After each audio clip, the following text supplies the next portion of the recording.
Tonight, from FedEx Field in Landover, Maryland,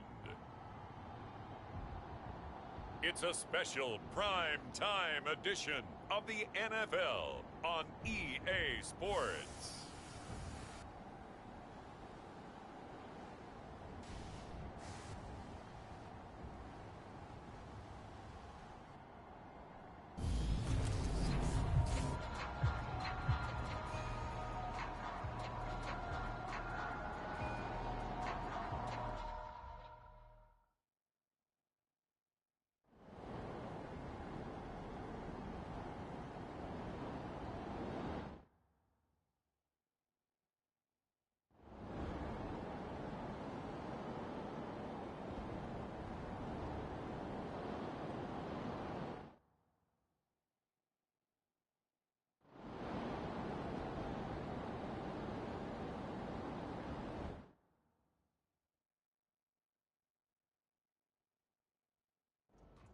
Let's go now. 50, green. Good. Watch the twist. 44, Mike. On first down, they'll go to the ground attack. And he's going to take this ahead for right around 3 yards, but no more than that. Second down. Now back to throw. And this will be caught by his big wide receiver. And they're going to have another first down here as the tackle's made at Washington's 36. They pick up 12 on the play there, and they move the chains. Good yardage on the completion there, and when they look at the scoreboard, they do understand a field goal is not going to do them any good. My guess, they're going to press the ball downfield as far as possible, try and throw it into the end zone and get a score because they know they've got to get that done and get the ball back as quickly as possible. And they'll work this down inside the 30.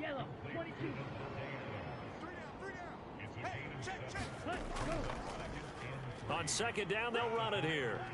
And they'll be inside the 25 now at the 24.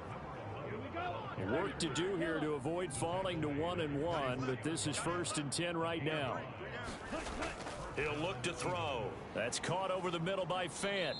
And he's brought down here just outside of the 20. Second down at 7. One back and hit behind the line. He lost the football. It's loose. And it's Washington that scoops it up. There he goes left side. Past the 20. And he gets it back into the end zone. It's a fumble recovery leading to a Washington touchdown. The offense, they've had some sloppy moments. Sloppy there again on that one, and it could be the backbreaker. From a defensive perspective, if the offense is going to be sloppy, you've got to take advantage of that. And that's what they've done all game long.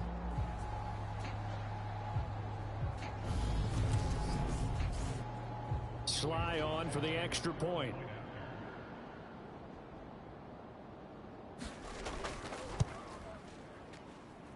And the lead now to 3 touchdowns at 21 points. The scoop and score, always an exciting play in football, and we witnessed it there, grabbing it off the ground and then rumbling it into the end zone for 6. And you can bet they're preaching 2 hands on the ball here as the kick's away following that fumble return. And no effort to bring this one out. It's a touchback. The Eagles offense back out onto the field.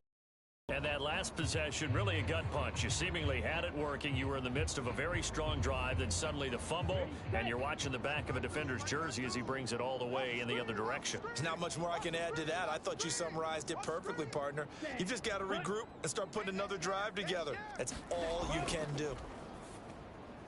Now a throw over the middle, and he's got it to start the drive. He'll be dropped after a gain of about 6 across the 30 to the 31. 2nd and 4. He's got his big tight end, Fant. A 6-yard pass on back-to-back plays. Picks up the first. A nice throw right there. And, Charles, this is game number 2 in the NFL for this young rookie. His guys getting the victory last week, and he played pretty well by most accounts. Curious, what did you see? I saw something similar to what you described, Brandon, because I saw a guy who looked the part, a guy who was in command, not just with the touchdown passes, but definitely looked to be in control of the offense as well. And you and I both know that's often uncommon for a rookie quarterback. Here we go. Here we go. 2nd and 6. 60 red. They'll stick with the passing game as he looks to throw. Trying to get it to Adams, but it's intercepted. Darius Slay with a pick. And his crew will take over at their own 45-yard line. When the rookie QB gets his first touchdown pass, that's one you put in the trophy case. First career interception, that's going to be one he wants to forget. Yeah, and he's not going to go ask for the football, right? No. Yeah, you can keep that one. The key for him, what does he learn from it? When he watches the tape, does he have an answer right now where he already understands what mistake he made? That's what the coaches are going to want to know, and that's what they'll grill him on and see how he grows from it. They'll start on the ground with Gibson. And across the midfield stripe into Eagle territory. 40 yards rushing for him now in the ball game. Brandon, I've got to think this offensive line has got some smiles on its faces. And I know it sounds crazy, but they practiced for this back in training camp. They knew they'd be in situations where it'd be extra defenders in the box coming after them, trying to keep them from locking down a game. Right now, they want to show the world they're up to the challenge. Someone moved, flag is out, that's going to be 5 yards. And that'll drive coaches crazy. You work all week on dealing with loud crowds, on dealing with motion, and then you have a guy jump. That flag accepted, and it backs the offense up a little bit. A false start backs him up 5, 1st and 15. Gibson again. And he's going to get forward for about 5, but that may be coming back. What say you, Mr. Referee?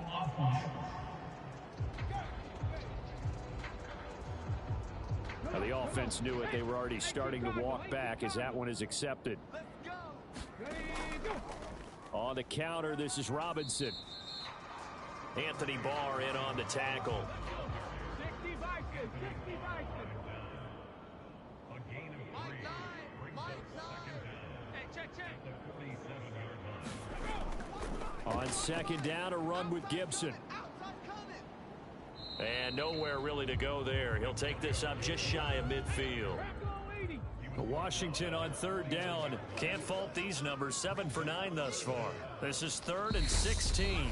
Just 2 minutes remaining here in the 4th quarter of what has been a one-sided affair. So it's Washington with the football here as we welcome you back. They've got a 3rd down now as they look for one more first down to help salt this one away. And he can only manage to get this to the 45-yard line. Well short of the first.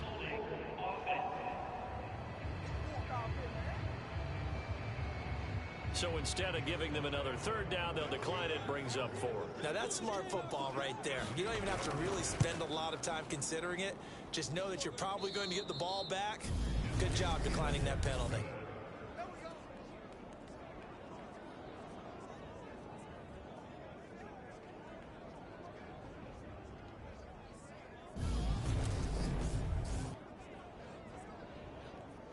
And now this offense comes back out onto the field. Well, probably not much that they can do at this point, CD. Down 3 scores late in the 4th quarter. This is going to be a little too much to overcome, you would think. Yeah, they'll go down swinging, but in the end, I think we saw the writing on the wall a while back because one team was clearly better than the other in this one. And while it didn't quite reach blowout status, I think we knew who was going to win this one well before we got to this stage. Throw left side complete. That's Adams. And they're able to get this one past the 30 down to the 25. Now you've got to hustle your guys to the line and get them set. And that's going to be caught for an Eagles touchdown. Davante Adams, his first touchdown of the new season. And the Eagles have got it back to a 2-score game here in the 4th. Well, partner, I mean, if anybody was still questioning whether or not he had an NFL caliber arm, I think you can toss that right out the window. That was a heck of a throw right there. I would agree totally. Question it no more. This rookie, big time throw right there. Great poise, stepped up, trusted he could lay it in there perfectly, and he knew that his guy was going to make the catch on the other end. Nice collaboration.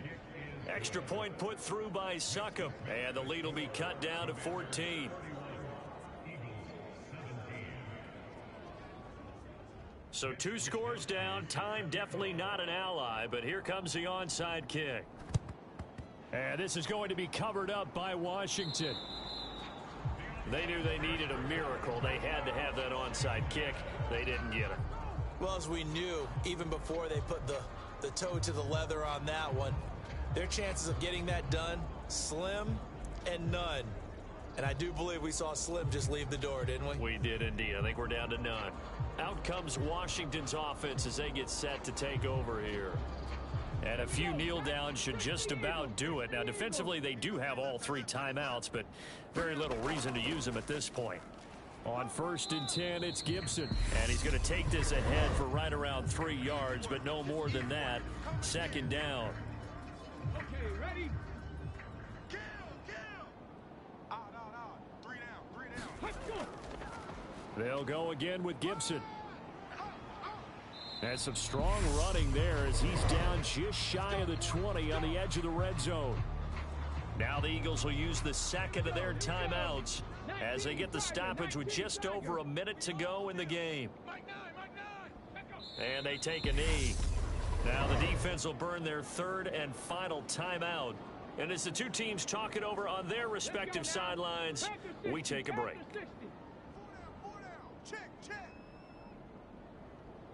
And they will take a knee here. So 1st and 2nd down went in the wrong direction. They'll try to do better here on 3rd and 13. Washington about to close this one out as they are down to a knee. Good bounce back win. They take the knee. Can't stop the clock defensively. Tough opening week loss, but now 1-1. Shows that they handled things really well. A lot of teams panic after a week 1 loss, and they start to think that the sky's falling. This team realized there's a long season, and they feel very talented, and they get it done in this one. So a victory here for the Commanders. And we talk so much about the turnover battle, determining who wins, who loses. This game, no exception. Error-free football, no turnovers at all, and they win it. So this is one you don't have to convince your team that what you're saying is accurate. And you know what I'm talking about. Head coach always stands up in front of the team and says, guys, if we do this, this, and this, we'll win. And usually they say if we win the turnover battle, we'll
Today, from Bank of America Stadium in Charlotte, North Carolina,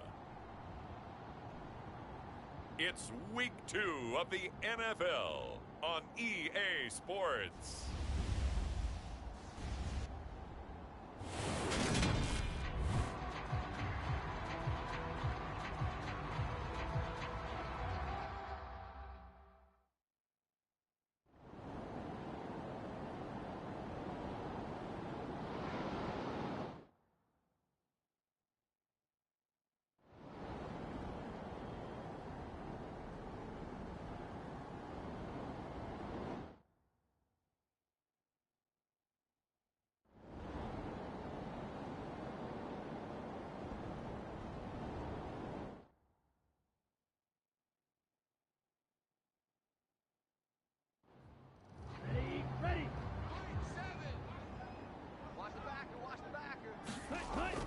third down. He'll drop to throw. And this is going to be incomplete. The Falcons send out their punter. He's been terrific so far.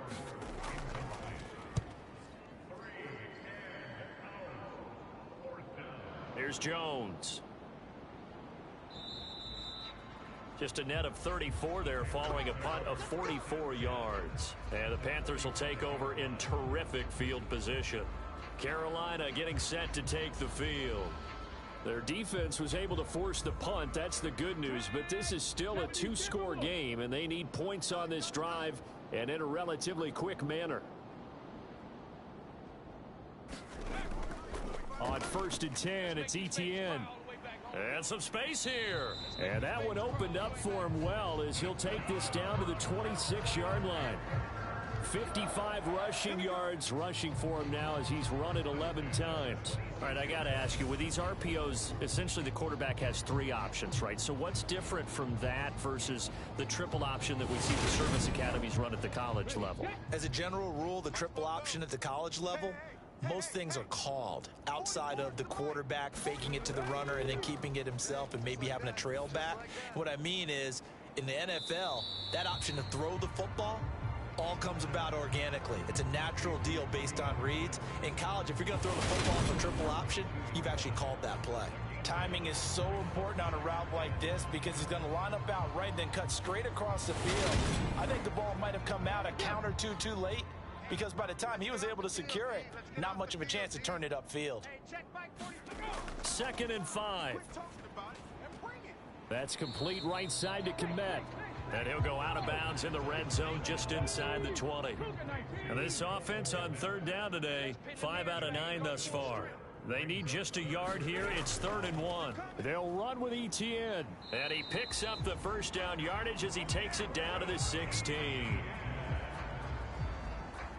Now, yes, a 2-possession game, but a good chunk of time on the clock, so they have the ability still there to run it on 2nd and short, but maybe they need to pick it up a bit. You're right. They did pick up the first down there, but they, as you mentioned, they have to pick up the pace now because it's a 2-possession game. They've got to get there twice to make sure they have a chance to win. So the ball down to the 16 here for 1st and 10.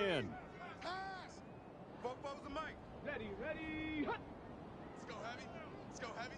Heavy, what you got? What you got, heavy? Ready, hut. Looking to throw. Give me some. He'll get this out to the flat for Etienne. And now they're inside the 10 as he's brought down at the 9. That's good. The completion there for 7 yards. And it's 2nd down. They'll run a draw now with Hubbard. And he is met at the line of scrimmage, and he goes down right there. 7th play of the drive now as they come up on a 3rd and 3. Now a shotgun snap as they'll look to throw. This will be caught at about the 6. And he'll be taken down, but he does have first down yardage. A 3rd down gain of 3 yards, and that'll be enough. And in a 2-score game, obviously, every play, every 3rd down, like we saw there, magnified. Big pickup. It was a huge pickup. What they really want, though, is to not even get the 3rd down. They've got to maximize time and conserve as much as possible. 1st and goal, and they got to be thinking a chance to get right back into this football game.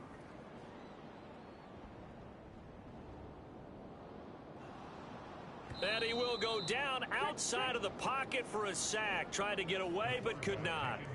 He tried to get away, but to no avail, and an absolute killer there. A 12-yard loss on 1st and goal. And you hate to say it with a rookie quarterback. He's done some good things, but overall, looked a little bit overwhelmed back there, hasn't he? He certainly has. But in his defense, he hadn't had a lot of time to throw the football. You like the way I said that? In his defense. In his defense. I got it. Yeah. See what I did there? Yeah, he needs better protection, that's for sure. 2 of their 3 red zone trips so far, they've come up empty on. They'll look to reverse that trend on 2nd and goal. Got his man complete over the middle. That's Marshall. Really nice gain on the completion. However, still 3rd and goal that they face now. That's a good bounce back play right there after taking a sack on 1st down. Didn't quite get it to the marker, but now they're in a much better spot for a 3rd and short yardage call. If you're the offensive coordinator, you like looking at that section a heck of a lot better than trying to figure out 3rd and long. They'll look to throw on 3rd and goal. And he's got it. Touchdown, Panthers.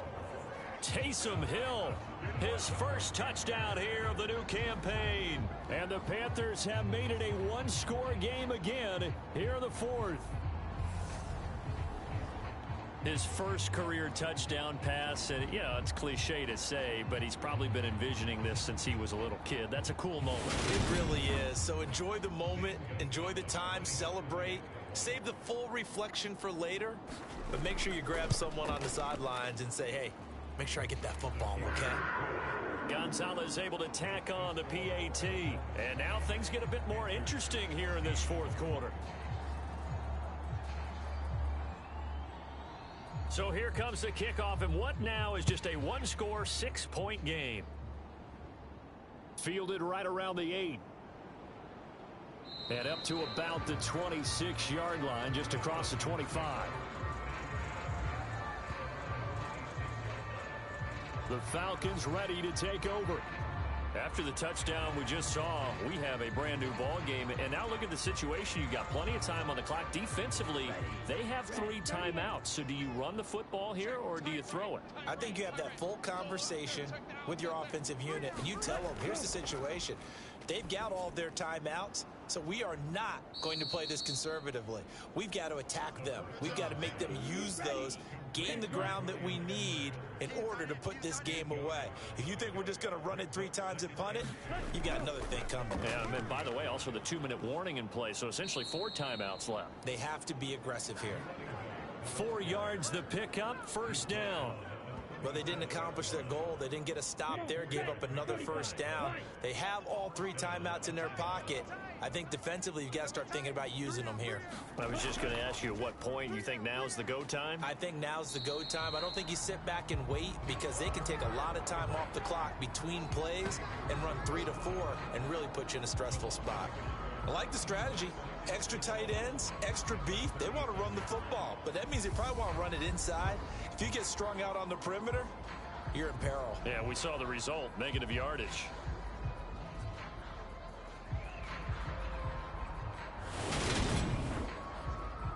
Clock continuing to run. They'll probably wind this all the way before snapping it on 2nd down. Hey. 4 down. Ready. Back to throw. On left side, the tight end Pitts. And he gets this up across the 35 before he's out of bounds. So the completion good for just 3. And 3rd and 8 now. I know sometimes we can get fooled when we watch him make catches as we just saw him do there because he really looks like a wide receiver the way he goes about his business. Yeah, 230, 240 range. Yeah, not super huge, maybe not counted on. And he can't find a receiver, and he's brought down. The sack coming from defensive end Cameron Jordan.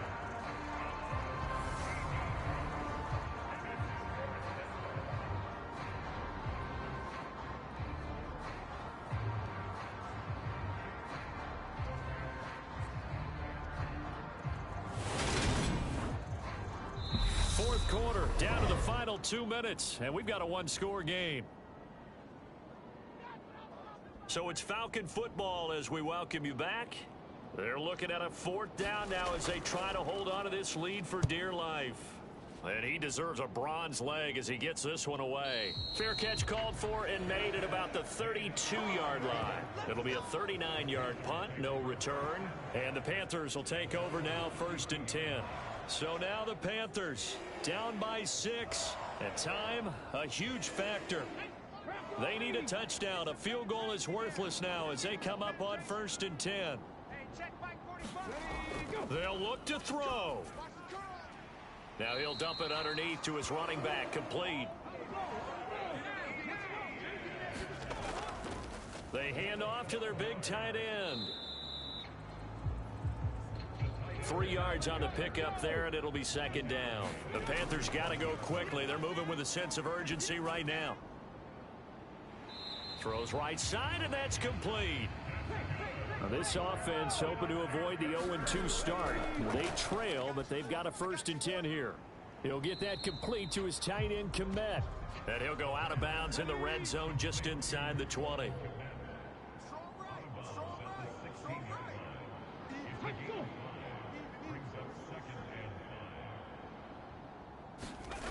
He's back to throw. Throwing middle, and it's complete. And the Panthers are going to have a 1st and goal coming up as the tackle made at the 3-yard line. Dance, and he can't get a throw off. He's taken down. What a huge play at this point in the game. They can't stop me out here. 44, Mike. Back to throw. Over the middle, complete. It's Moore. A lot of tired bodies on that field, but this is a big play, 3rd and goal.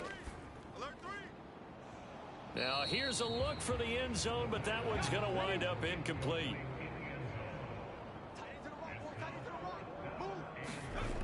As expected, they're going for it to keep the drive alive. And it's intercepted at the goal line. Picked off by A.J. Terrell. And the Falcons have just about sewn up this football game. Certainly not what he was hoping for, Charles. That's now 3 interceptions in this ball game. But there's a lot of knowledge to be gleaned every time you throw an interception if you do things the right way. And hasn't there been a pretty darn good quarterback along the way who threw a lot of interceptions early, learned from them, and became great later? Who would that be? That'd be one Peyton Manning. Threw 28 his rookie year. That's the NFL record. How'd things turn out for him? I think okay. He's the guy in all the commercials now, right? Yeah, I think he's doing okay. And a timeout comes in. The whistles blow with 3 seconds remaining. 53. Two times. Ready? And they'll indeed take a knee.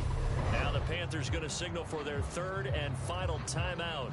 And as the two teams talk it over on their respective sidelines, we take a break. Big stop, let's go. Mike 7.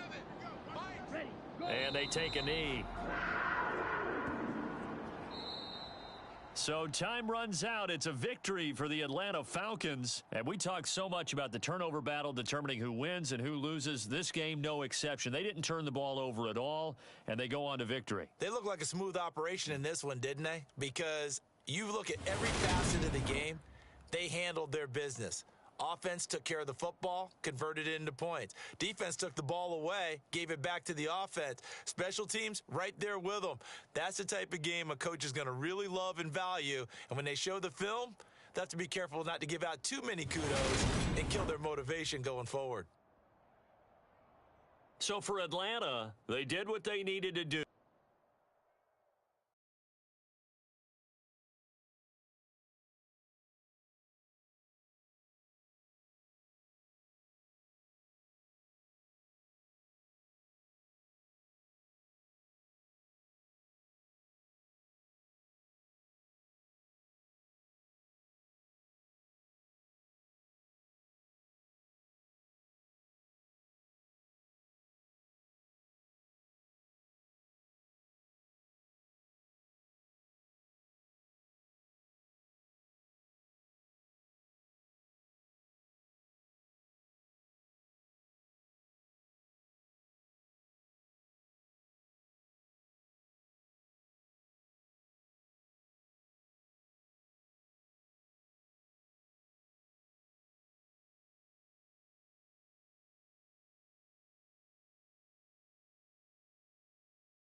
Today, from Nissan Stadium in Nashville, Tennessee, it's Week 2 of the NFL on EA Sports.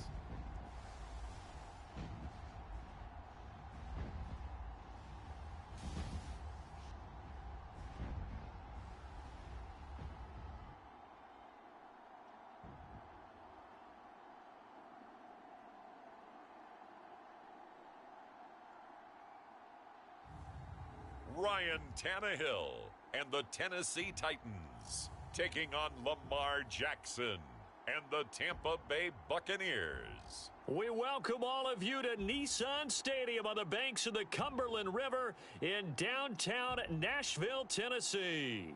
Today, after a crazy opening weekend, it's on to week 2, and we've got a good one here between the Tampa Bay Buccaneers and the Tennessee Titans.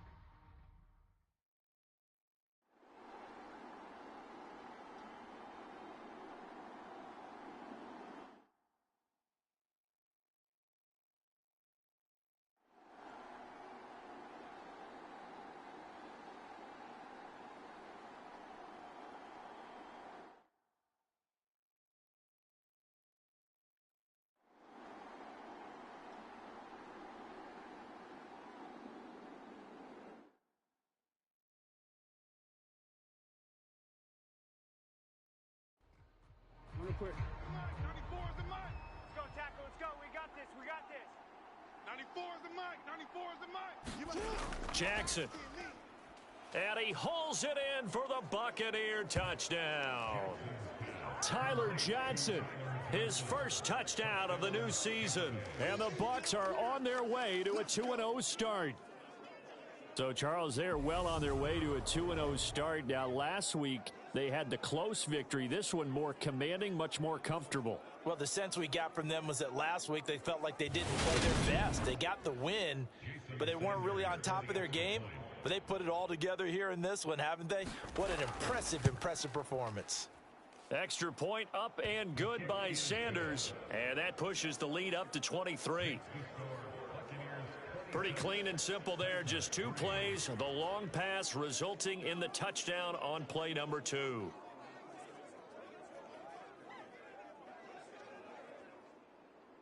Now after the touchdown, ready to kick it away is Sanders.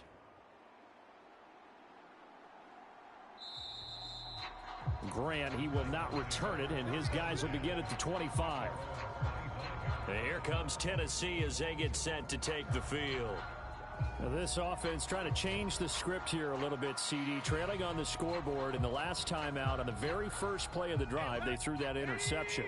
And you definitely saw his coaches, teammates come over to him on the sideline, tried to help him shake it off, because in this game, his team is down right now. So it's important to make sure you get some confidence back for both the quarterback and the entire offense. Otherwise, those mistakes could continue to pile up. Throwing again on second down. Tannehill. It's complete. Burks. A 6-yard pass on back-to-back plays. Picks up the first. Here's Tannehill. That's caught by Waller out left side. And this winds up a gain of 4 to the 41. Looking to throw again on second down. Tannehill. And seeing nowhere to throw, he chucks this one away from harm. Incomplete. Now it's third down.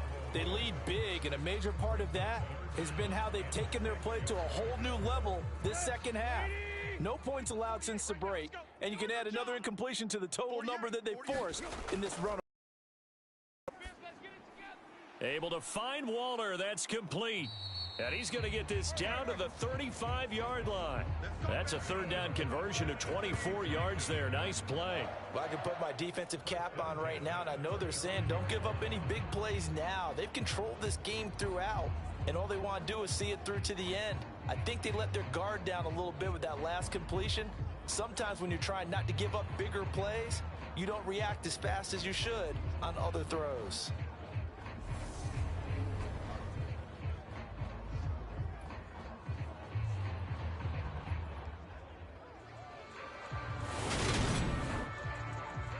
So from Buccaneer territory now, it's 1st and 10 at the 35-yard line.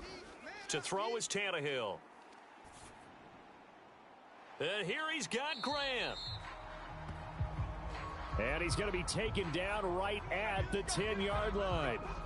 The time is called. Looks like a member of the Titans in some discomfort out there. So as the medical staff takes a look, we'll step aside. Here we go. So not quite a first and goal. It's first and 10 from the 10. Tannehill throwing again. And he's got it. That'll give him 8 that time. And that'll bring up a second down in just a couple. Obviously, this has not been a banner game throwing the football. So what you got to do, you got to kind of down focus, don't you think? Find the tight end, take some easier completions. Interception last drive. There he hits the reliable target. Here's 2nd and 2 now from the 3. Oh, they go with a tight end carry. And he gets in. Touchdown, Tennessee. A great effort there. His first rushing touchdown on the year. And the Titans are finally into the end zone here in this fourth quarter.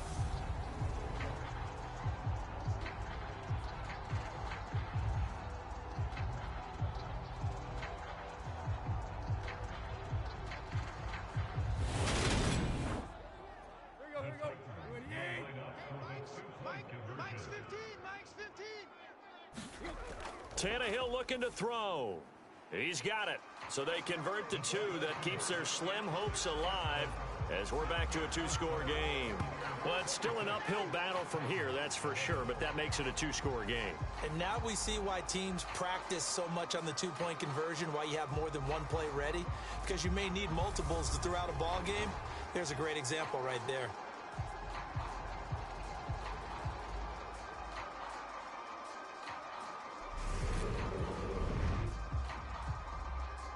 Now Bullock will send this one away after the touchdown.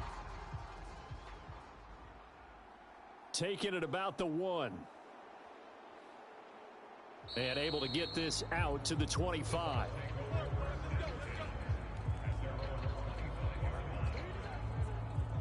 The attention shifting back to Chris Godwin and the rest of the Tampa offense. And now he's inching closer to a 200-yard game. He's been so solid.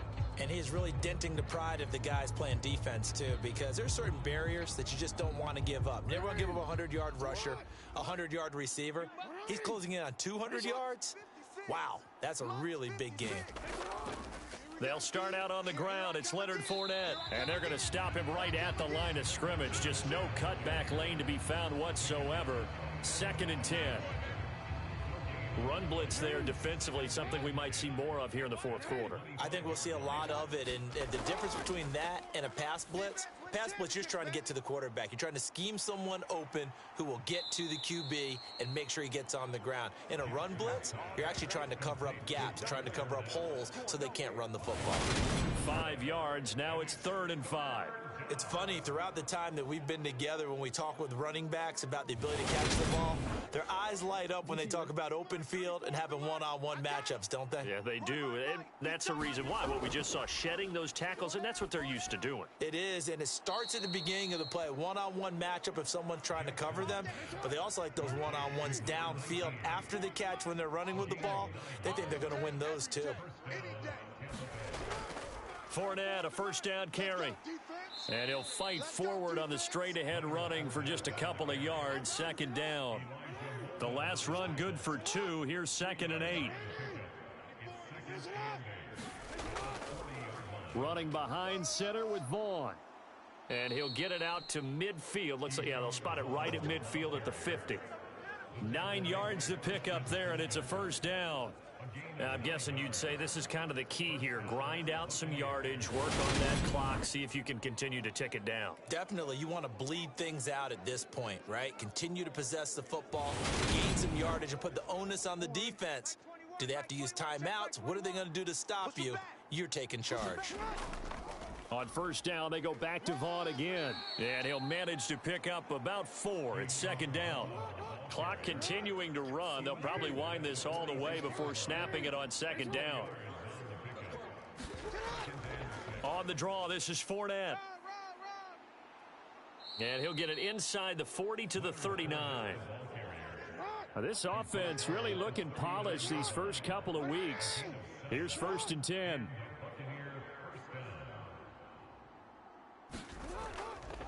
They'll run it again with Fournette.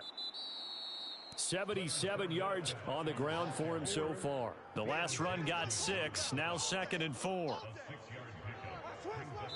2 minutes left to play in this football game here on EA Sports. So it's Buccaneer football as we welcome you back. And the scoreboard on their side, they're just looking to melt away these final couple of minutes and put this one in the left-hand column. And some room to roam now. And he's able to motor his way down to the 16-yard line. So fresh out of the 2-minute warning, and here's another timeout taken with 1:55 remaining. So a good run by Fournette. Now another 1st and 10.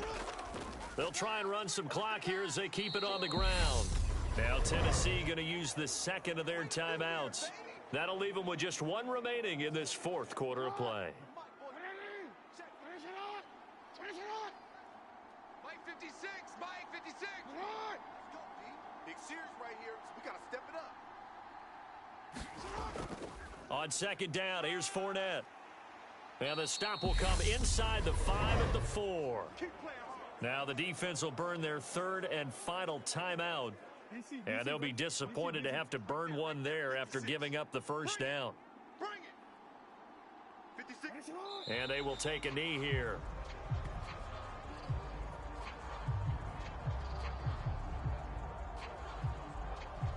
Second and goal from the 6 this time.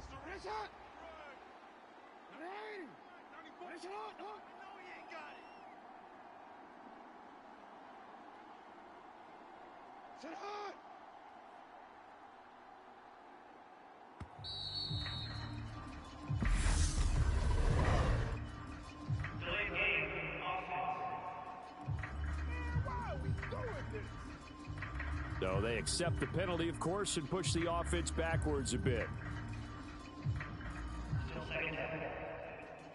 Can't afford another delay here as they come up again on 2nd and goal.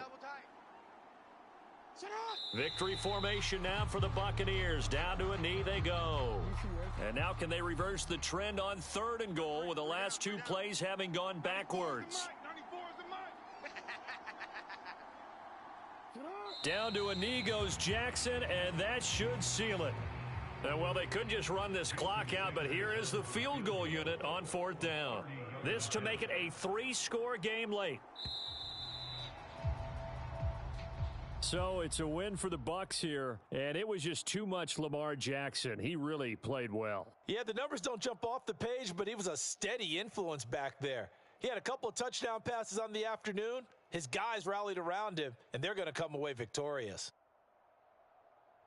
So for the Bucs, it was a great all-around performance as they come out of this one with the victory. And they'll get another road test next week as they head to Atlanta to take on the Falcons. Meanwhile, for the Titans, they'll drop to 0-2, and they'll be on the road next week for a matchup with the Baltimore Ravens.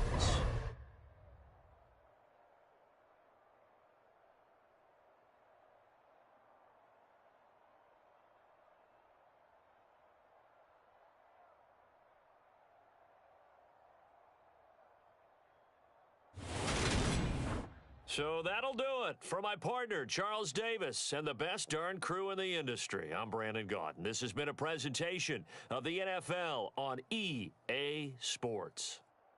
With that, we sign off from Nashville.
today. From Acrisure Stadium in Pittsburgh. It's week 2 of the NFL on EA Sports.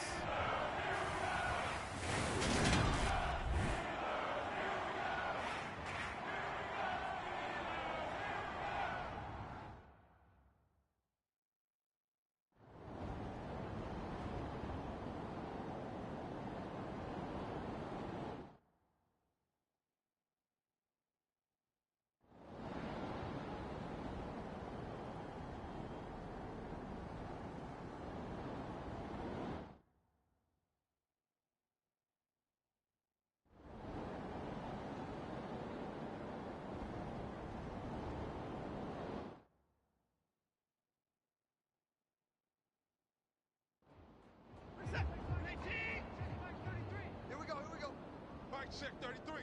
33. Get in the weight room. On 1st and 10, Watson. Oh, into a sea of defenders and intercepted. Picked off by Cole Holcomb. And the Texans are going to take over here at their own 22-yard line. Boy, he had to fit that into a pretty tight window over the middle. And, Charles, I think they were in zone defensively, weren't they? They certainly were. Nice read on your part. And sometimes the quarterback isn't fooled between zone and man. Sometimes just fooled by the type of zone that he sees. Because oftentimes, those linebackers will vacate and run downfield with receivers. In this case, he played a pure zone and was in the wrong spot for the QB. They turn to Harris to begin the drive. And he'll work this forward for about 3 at 2nd down. And hold on here, because on that last run, it looks like we have a player who was shaken up. Hopefully, obviously nothing serious here. Medical staff, though, going to take a peek, and we'll take a break. 3 yards on that last carry. Here's 2nd and 7. Looking to throw from. That's complete to Slayton. And he'll get it up near the 35, right at the 34 here. They call his number again. It's his 6th catch and a 1st down. Well, that should be a reminder defensively, and I think it's a reminder to myself because you just can't sell out to stop the run. There's still enough time that this offense can move the football through the air, even on 1st and 2nd downs, and they obviously picked the right spot to throw the ball there. And he fights forward for a modest 2-yard gain, 2nd down. Check back 27. Check back 27. From the 35 on 2nd down. From. It'll be a gain of 5. And now we've got a 3rd down and 3. It's not quibble about the gain there on 2nd down. That was a positive play because that was a take-what-you-can-get situation. Got out to the tight end. Now it gives a much better opportunity to convert on 3rd down. The Texans on 3rd down. They're hitting at 60%, 6 out of 10 thus far. Here it's 3rd and 3. And he's got the 1st down yardage as he brings this up to the 47.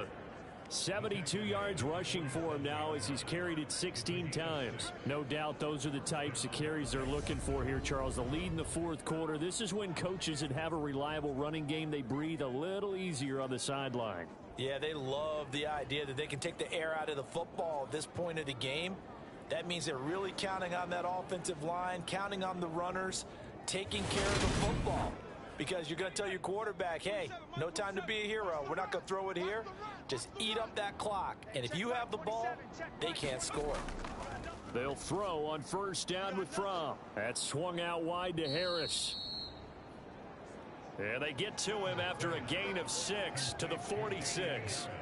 Just about every quarterback is trained to really look downfield first before you come back and make a nice, safe throw. And in this case, that's exactly what he did. Found his running back, let him create some space, and it turned out to be a nice play for the offense. Let's go now. 70 Lions. Double tight. 3 down. Check 27. Eyes on 27. To throw again on 2nd down. Fromm going right side. He finds Slayton. And they're going to have themselves another 1st down as the tackle's made at the Steelers' 33. Texans passing game in rhythm right now, picking up another 1st. Working with the lead, trying to get to 2-0. Here's 1st and 10. Fromm. And that's going to be incomplete. Too tough to hold on to that one. It's second down. 2nd and 10 from the 33-yard line.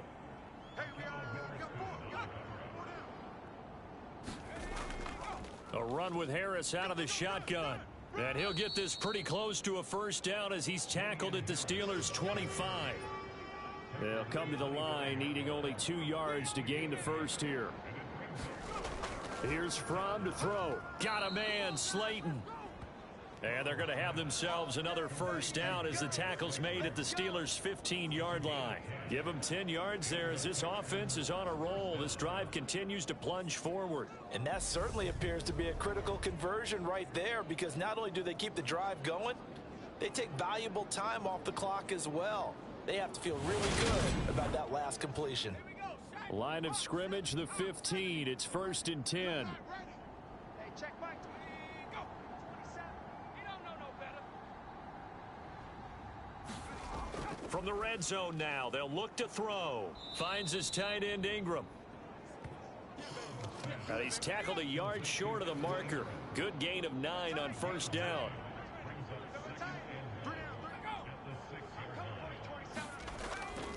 On second down, this is Harris. He'll wind up losing 3. And now it's 3rd down. In search of 4 yards here to pick up the first down. Throwing is Fromm. He's got Jordan complete right side. So give him 2 yards there on the completion. And it'll be 4th down. They got the completion, but they didn't get the first down. So you got to think, if you're on the defensive side of the ball, you're pretty happy with what you just accomplished there. Yeah, guy, like you said, got him out of bounds, stopped the clock, kept him short of the marker. And this one is right through. And that will add 3 more to their lead. It pushes it up to 6.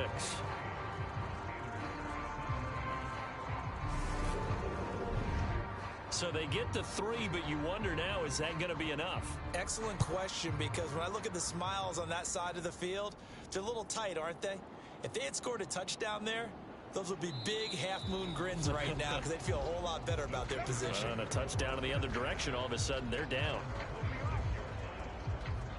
And Pittsburgh getting set to take the field.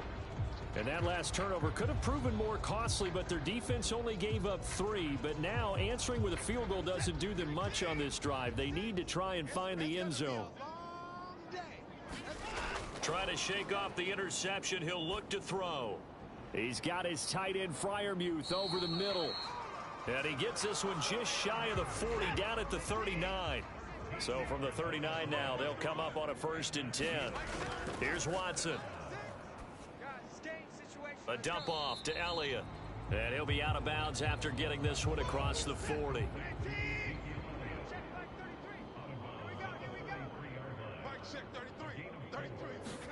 Throwing again on 2nd down. Watson finding Johnson on the out route. That's complete. And he goes out of bounds. It looks like right at the 50. 5th catch of the afternoon, and that gives him a first down.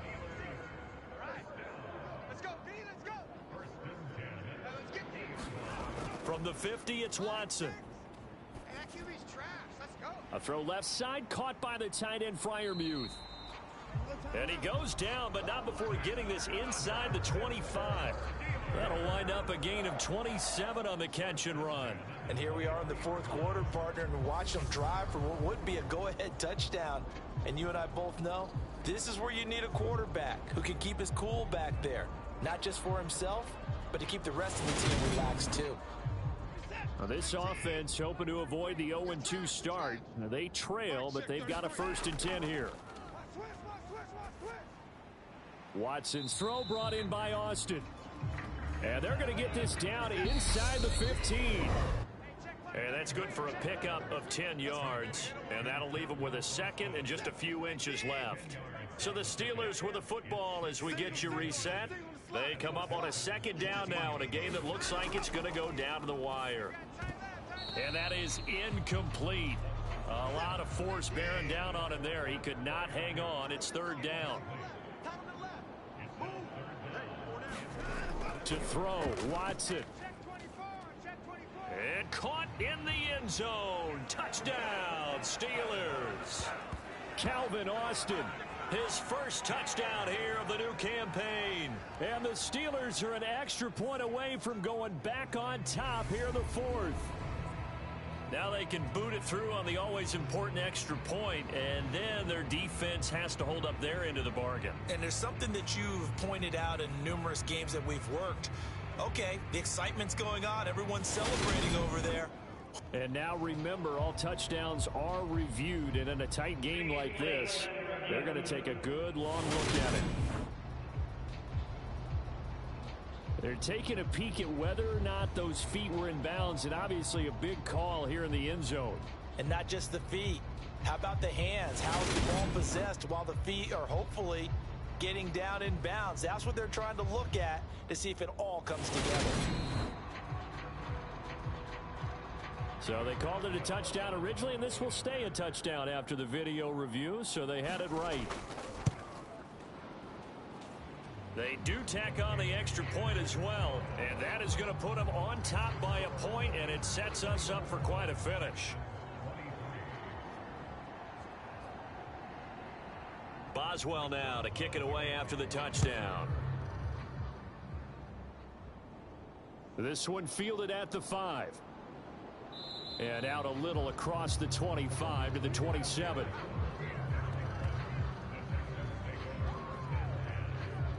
So now the Texans down 24-23, a minute 50 to play. And they need about 35 yards to get in range for a winner as they come up on first down. We got 4. We got 4. Go nowhere, 22. Go. From into the hands of Ingram. This will be stopped about 2 yards shy of the marker. 8-yard gain, 2nd and 2.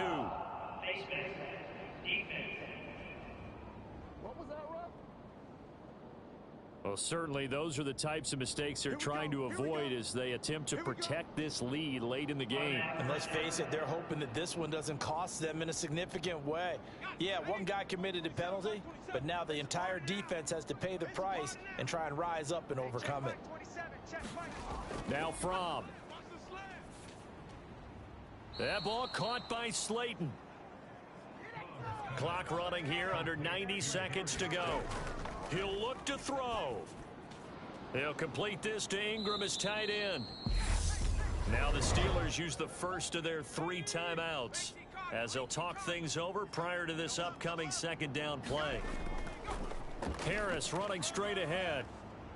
And they'll bring him down at the 18-yard line. Now a 2nd timeout called for by the defense. And they'll be disappointed to have to burn one there after giving up the first down. And he'll go down here at the 12-yard line. Now the defense will burn their 3rd and final timeout as they'll head to the sideline and talk over what to do next. Oh, he forces one there. It's a potential dagger as it's intercepted. And the Steelers have just about sewn up this football game. Just when you thought this game might be turned on its ear, a late interception pretty much going to seal the deal. Yeah, boy, talk about having your backs to the wall. This defense, they look like they were in danger of surrendering this lead, but they knew they needed that one play, and they got it right there, partner. And Pittsburgh getting set to take the field. And this game not quite in hand yet. We'll likely see all 3 timeouts defensively and then reassess where we are. 4 down, 4 down. Check. 4 down, 4 down. They'll try and run some clock now with Elliott. And not a whole lot of room to operate there on the first down run. He gets maybe 3. Now a timeout called for by the defense as they get the stoppage with 65 seconds remaining. Elliott going to get it again on 2nd down. And not much there at all as he'll get this only up to about the 11.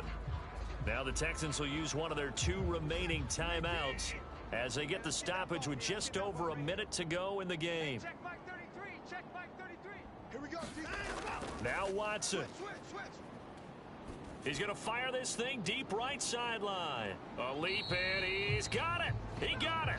And he will step out of bounds, but not before he's all the way across the 50. A big gain there, and that should certainly be enough to put this one in the win column. It's a great throw right there, and really showed a lot of confidence in his receiver. He certainly did. Ball was in the air a long time, but he counted on the adjustment that we saw near the end of the play. As that ball was descending, who was going to come down with it? He counted on his guy, and he gambled correctly. And the knee is taken for the Steelers out of the victory formation. Now the defense will burn their third and final timeout as they get the stoppage with a little over 50 seconds left to go in the game. And they'll indeed take a knee.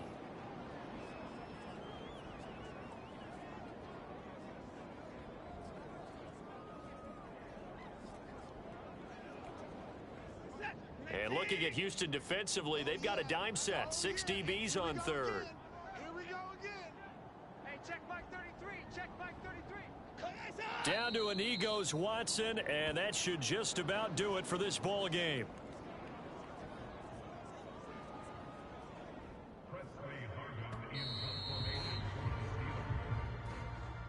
What a ball game this was. What an atmosphere this was. And the home team getting the late touchdown, getting the victory, and now everybody in this building can file away with smiles on their faces. And what do real estate people tell us all the time? It's location, location, location. So being at home, that can be a big deal because remember, they were down to their final chance to retake the lead. That home field advantage, I think it helped fuel all of what happened for them down the stretch. A huge win. So for the Steelers, they at least get the win here to earn a split of their first 2 home games. And they will hit the road next week to take on the Cincinnati Bengals. Meanwhile, for the Texans, they will fall to 1-1. And they'll try to turn things around next week as they have a matchup in New Orleans against the Saints. So for Charles Day.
On first down, they'll start out with Singletary. They'll try to get forward, but he's going to be stopped in his tracks at about the 3. Back to throw now on 2nd and 10. And the most curious way there to burn some clock. That was wild. And at the end of all that, it winds up a safety. At this point, I think it's a surprise when he isn't close to being sacked on a passing down. The amount of times he's hit the deck today, I think a lot of us are reading safety before they even took the snap. Simply a merciless pass rush every step of the game, and that rush earns a crowning achievement there. And remember, following the safety, you give the football up as well, and they free kick it from the 20 now. Fielded at the 20. We play to win. Let's go. And out now comes Jacksonville as they get ready to go.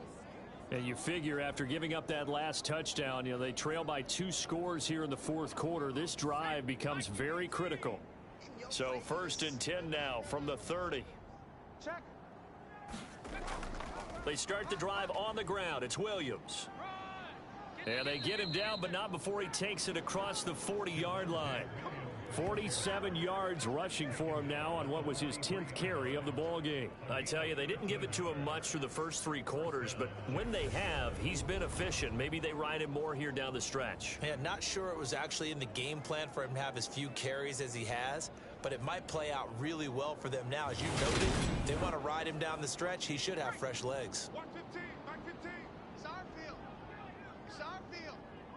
Hey, it's our... Back to throw now on 1st down. He'll swing this out to Dobbins. And they're going to get this up to midfield. Let's stop. Let's stop.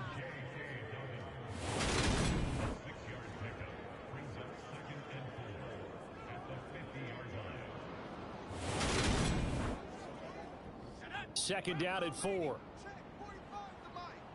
I'm coming after you. I'm coming after you. From the midfield stripe, they'll look to throw. He's going to find and complete it to Renfro.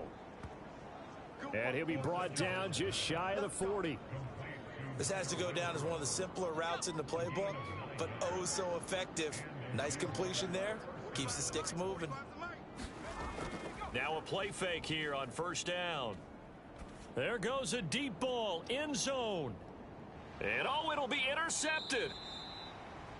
Picked up by Xavier Howard. And the Ravens are going to take possession here. It's a touchback, and they'll take over at the 20-yard line. Well, field goals probably aren't going to cut it at this point. This was touchdown or bust, and unfortunately for them, it turned out to be bust. Yeah, they're feeling like they've got to force the issue here. Maybe take some chances they wouldn't have earlier in the game. But give credit to this defense. They've really stood tall throughout, and they come up with the interception in the end zone.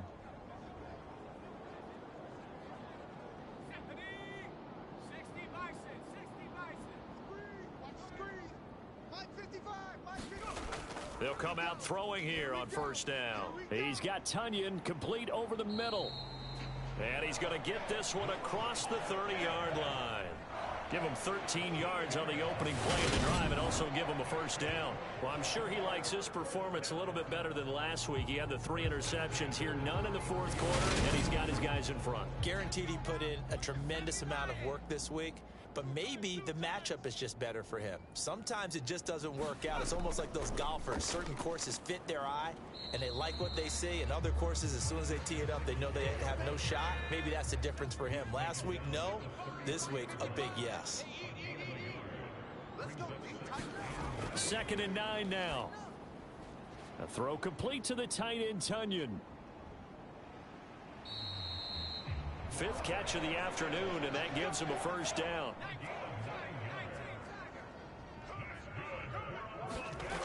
Now a shotgun snap as they'll look to throw. The result, only 4 yards there on the play, and it's 2nd down. 55. Check 55. Mike. Coming for you, son.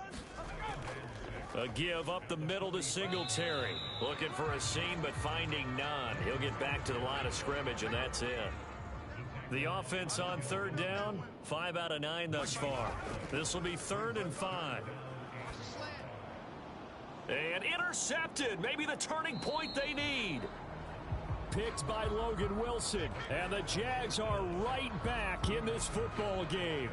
Now with that interception, you feel like we got a ball game again. Remember, 2-score contest and still time left here in the 4th. And in the old days, not too long gone either, Throwing the ball here would have been an absolute no-no, but the way the game's played now, throwing it makes sense. You just have to be careful when you put it in the air.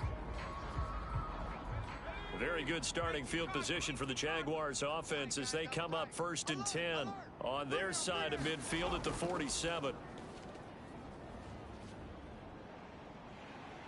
And he goes down. The Ravens able to get to him. Now a pause, and there's an injured Raven in need of some assistance. Well, now they're going to come out and take a look at this injury, and we'll be back in a moment.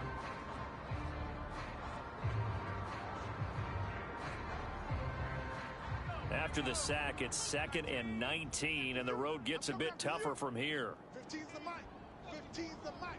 I got it. They'll run up the gut with Dobbins. And he'll get this across the 40 and up to about the 42-yard line.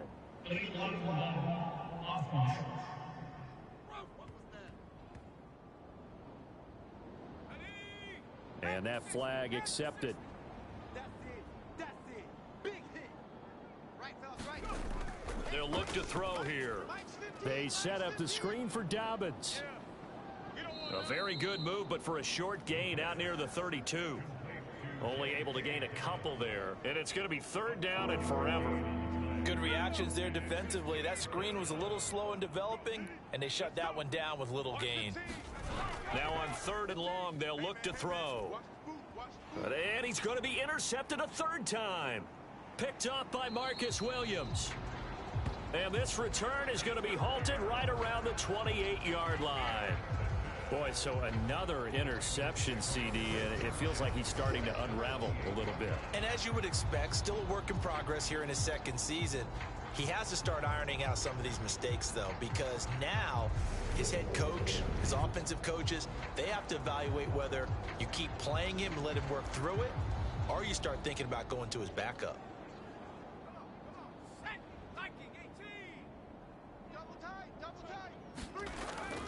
They'll run on 1st down with Singletary. And I think this defense knew what was coming as he is smothered behind the line. That's going to wind up a loss of a full 3 yards on 1st down. Got to figure now, after getting that turnover, they're just going to be happy to keep the ball on the ground, right? This is where covering the football, taking care of the ball, all the ball security terms that have ever been used, they come into play for the guys on offense right now. Just take care of it, and they've got a good chance of ending up winning this game. A 3-yard loss to start the drive. They'll look to make that up and then some on 2nd and 13. They'll try and run some clock here as they keep it on the ground. Well done to sniff that out defensively. He had it diagnosed pretty quickly. I love that description because diagnosed is perfect on that one. Read his keys, made the play, and he couldn't even get going moving the football. So it's Raven football here as we welcome you back. And let's see what they've come up with offensively after having time to talk it over. And he'll be stopped at the 27-yard line, well short of the 1st down marker. And now right out of the 2-minute break, we'll get a timeout used defensively with 1:56 to go.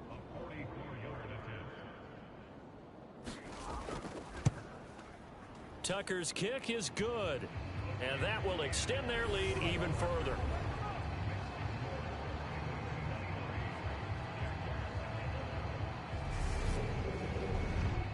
So they settle for just the 3, but clearly right now anything helps trying to salt this one away in the 4th. Without a doubt, obviously a touchdown probably would have been the final nail to finish this thing off, but they still ate up time, got points. So while it's not mission accomplished, it's darn close. So now the Jags down on the scoreboard. 1:52 to play. How will this thing pan out? We'll watch as they come up on 1st down. 27, Mike 27. Drop deep, drop deep. Single, single. Single, single. They go back to the air here after the INT on the last drive. Throw left side, taken in by Renfro. Now the Jags are moving quickly in the hurry up. Here's a 2nd and 7. Able to connect with Fuller. That one a 1st down pickup of 8. On 1st down, he'll drop to throw. And the throw left sideline here is caught, but they'll rule it incomplete. Couldn't keep his feet in. 2nd down. They'll look to throw again. Connecting with Renfro. And they'll get him down on the other side of midfield. He'll drop this down to Williams. And they're going to get this to about the 44-yard line. They're going to need to get up and set in a hurry. Again, he'll drop to throw. Fuller brings it in over the middle. Now the Jags will use the second of their timeouts as they get it right at the 32nd mark of this fourth quarter. They'll stick with the passing game as he looks to throw. He gets this underneath to Dobbins. Yeah, this will be a gain of 5 as he gets it to the 30. Now the offense will burn their third and final timeout. And as the two teams talk it over on their respective sidelines, we take a break. Back to throw again. Targeting Dobbins again, and he's got it again. And he's going to be taken down with the first down at the Ravens 19. And Charles, you know what coaches always tell us. We want to win our home games. That much we know. We want to protect our home turf. They got that done in this one. Exactly right. When you start a season, everyone's goal, win all of your home games, split your road games, and you're likely going to be in the playoffs. But when you win at home, boy, what a great feeling that is. You don't even mind if people are at your house when you get home after a win like that. So for the Ravens, they make amends for their Week 1 loss by winning their home opener. And they'll get to stay home again next week as the Tennessee Titans come to town. Meanwhile, for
today, from AT&T Stadium in Arlington, Texas, it's Week 2 of the NFL on EA Sports.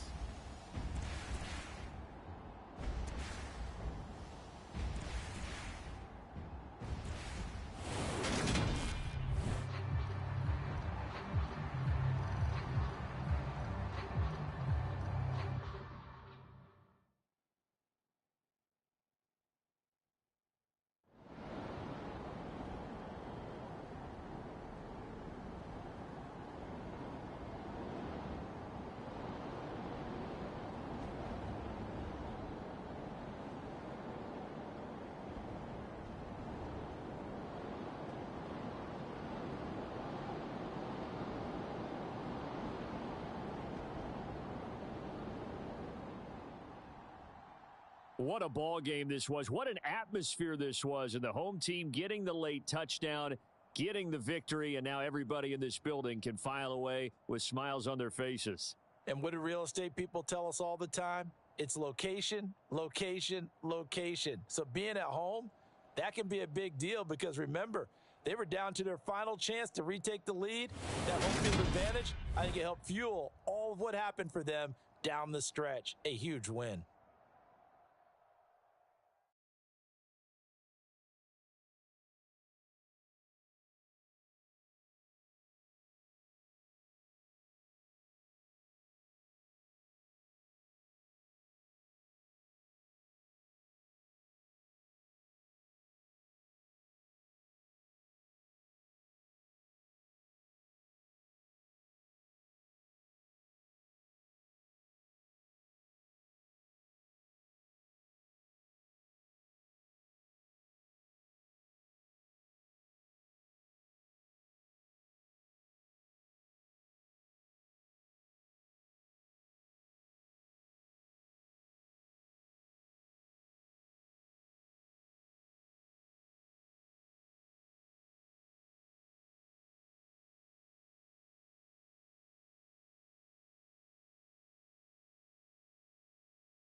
today. From U.S. Bank Stadium in Minneapolis, it's Week 2 of the NFL on EA Sports.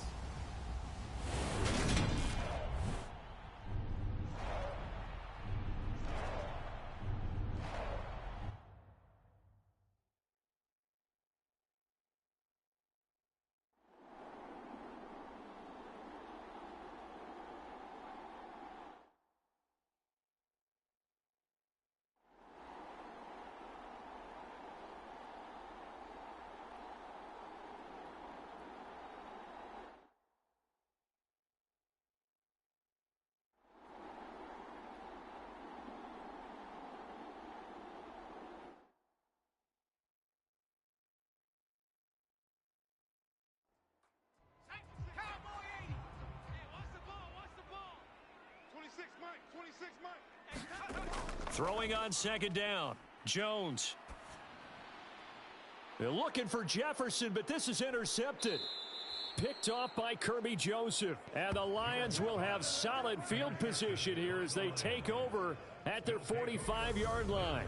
And that's a ball that he is going to want to keep, his first career interception in the National Football League.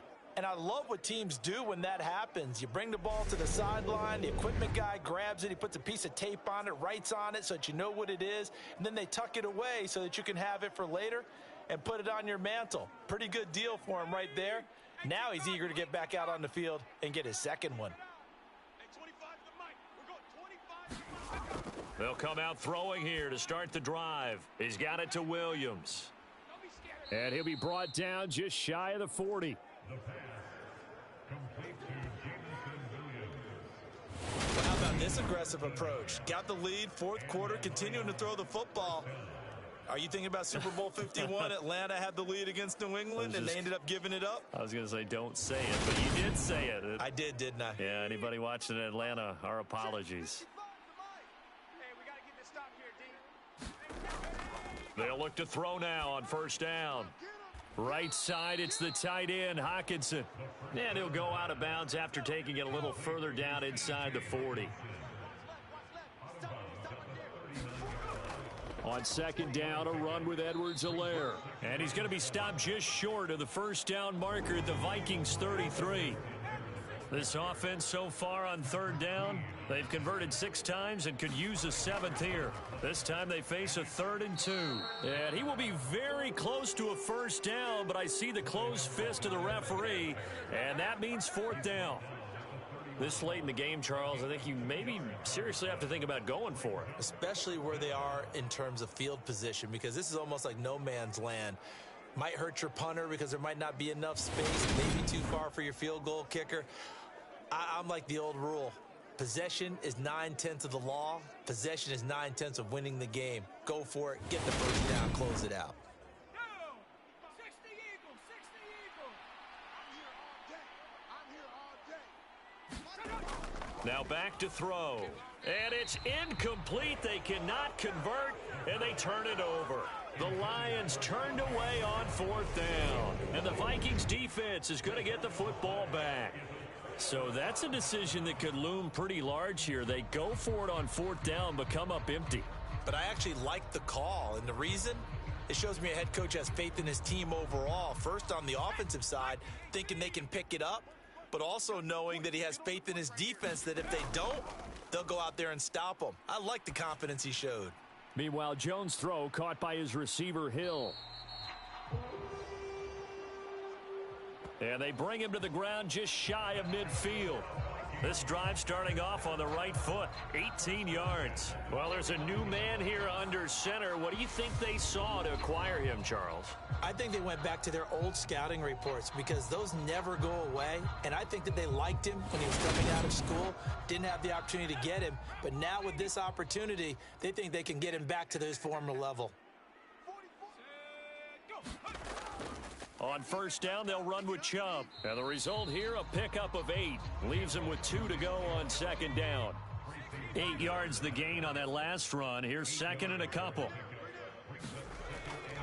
They run it again with Chubb. And he'll get it down on the play to the 37. 115 yards rushing now for Chubb, and a first down as well.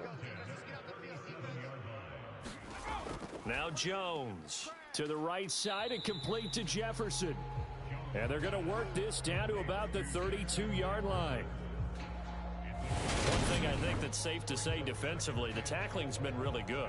And because of that, it's been very, very hard for them to move the ball because you're not getting the benefits of run after catch. They tackle them almost on the spot. That means you have to run extra plays, harder to move it.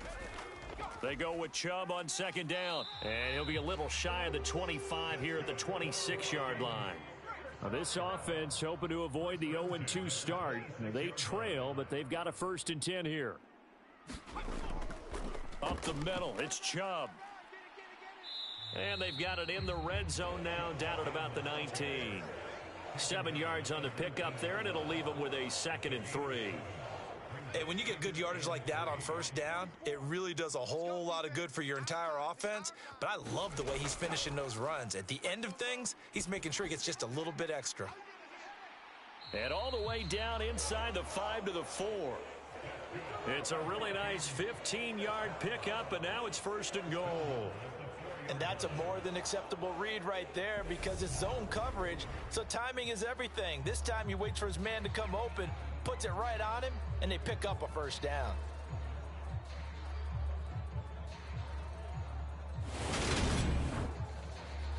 Only way to get the lead here, of course, with a touchdown, and that's what they're gunning for on 1st and goal. Throwing, Jones. And it's caught in the end zone for the Viking touchdown by Justin Jefferson. A great play there. His first touchdown of the new season. And the Vikings have moved out in front here in the 4th quarter. And in the red zone, I guess this is why you have a guy like that on your roster. Without a doubt, and if you have him, you use him because he's a guy who's going to win just about every time. And now remember, all touchdowns are reviewed, and in a tight game like this, they're going to take a good long look at it. They're taking a peek at whether or not those feet were in bounds, and obviously a big call here in the end zone. And not just the feet. How about the hands? How is the ball possessed while the feet are hopefully getting down in bounds? That's what they're trying to look at to see if it all comes together.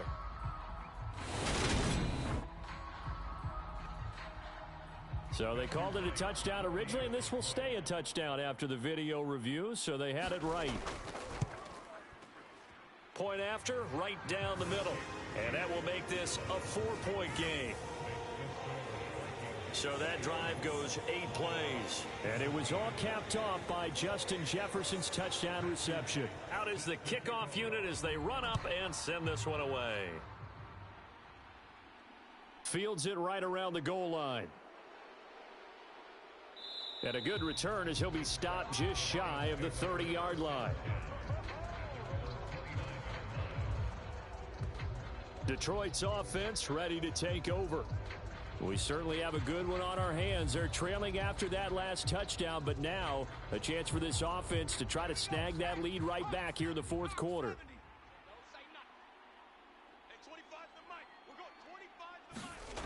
They'll try and start this drive in the air. Over the middle, it's complete. And down he goes, but he takes it up to the 40.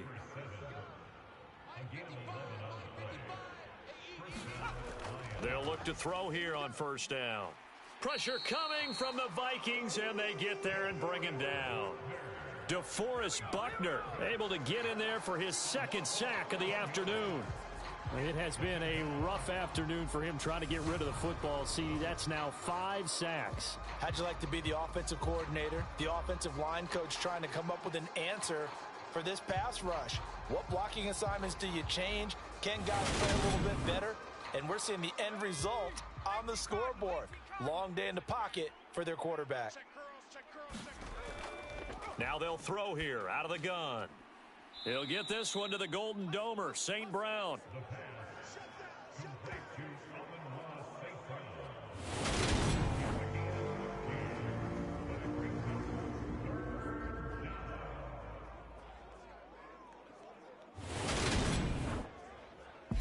Fourth quarter, down to the the final 2 minutes, and we've got a one-score game. So the Lions in possession of the football as we welcome you back. They face a critical third down now, needing a score here in the late going. He's going to let it fly.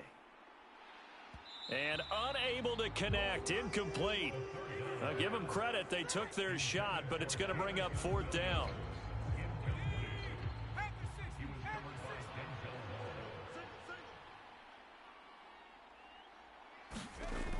Got to try it here. He's back to throw. And this a leaping effort, but it's knocked away and incomplete. They had to go for it with such little time remaining. And the Vikings, they have the football now in excellent field position. So they've gone for it twice now on fourth down in this game, and both times unsuccessful. I wish we could hear the headsets now between the head coach and the offensive coordinator. Now that they're 0 for 2. If they get into a third situation, head coach might say, hey, you got anything for this one?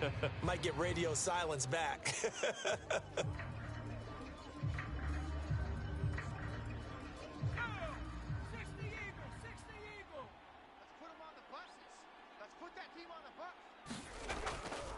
Chubb will get the call running left, and he'll take this ahead for about 4. Second down coming up. The Lions will use the first of their timeouts as they'll talk things over prior to this upcoming second down play.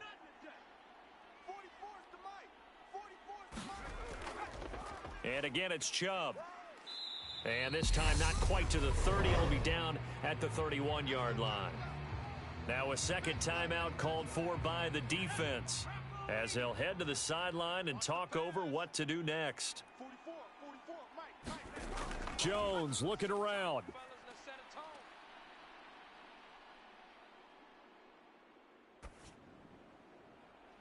Open man is Michael Thomas. Now the defense will burn their third and final timeout, and they'll be disappointed to have to burn one there after giving up the first down. And they take a knee. Moved back to the 10. They'll try on second and goal here.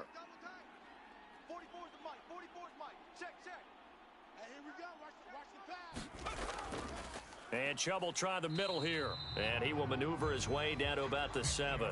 2 runs in a row, but only 2 yards to show for it. I like a guy who understands the situation. I also like a guy who you look at him and you say, that looks like a guy who knows the coach is going to say, guess what? You drop this one, you'll be carrying around the training facility for an entire week. Maybe flashback to high school or college, carrying it around campus, right? The old gauntlet drill, right? Anyone get the ball out while he's sitting in class and bring it back to the coach? He's in big trouble. Well, it's a pretty entertaining ball game, Charles. Had the lead changes going on in the second half, but I think for the losing side, not able to put any points on the board in the fourth quarter, that ultimately was what really stung them. And you know what puzzled them during the game? It's going to puzzle them even more when they go back, watch tape, and try and figure it all out. Did they not make the proper adjustments, or were they just outplayed? They'll have to figure that out and get ready for their next one. So for Minnesota, they make amends for their Week 1 loss by winning their home opener. And they'll get to stay put for a few days as they'll host the Denver Broncos next week. Meanwhile, for Detroit, they'll drop to 0-2. And they'll get a chance to redeem themselves at home next week. So that'll do it for us. For my partner, Charles Davis, and all the hard-working men and women on our crew, I'm Brandon Gaudin. You've been watching the NFL right here on EA Sports. It's a win for the Vikings as we say so long from Minneapolis.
today.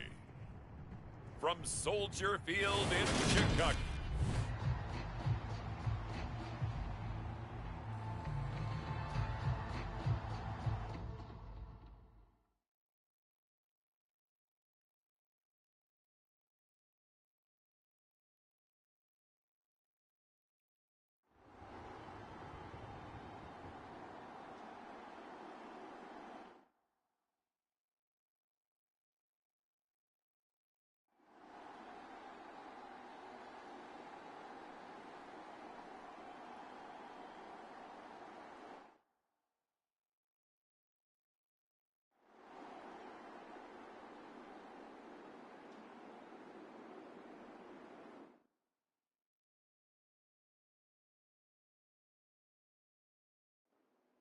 Watch it.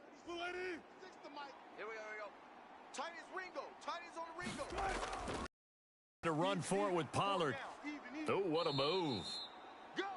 It's wrong. 74 yards on the ground here for Pollard. This is a first down. At carries like that, that's how they're going to continue to salt this thing away here, Charles, in the fourth quarter. Yeah, how about that? A new set of downs. Clock continues to move. No better way to close out a game than to tap those mastodons you have up front and say, guys, keep pounding them. Let's keep the ball, keep their offense on the sidelines, and let's close this one out. Things looking much rosier for them here in week 2. They work with the lead as they've got it 1st and 10. And that one incomplete, but now a penalty flag coming in late. That might be PI.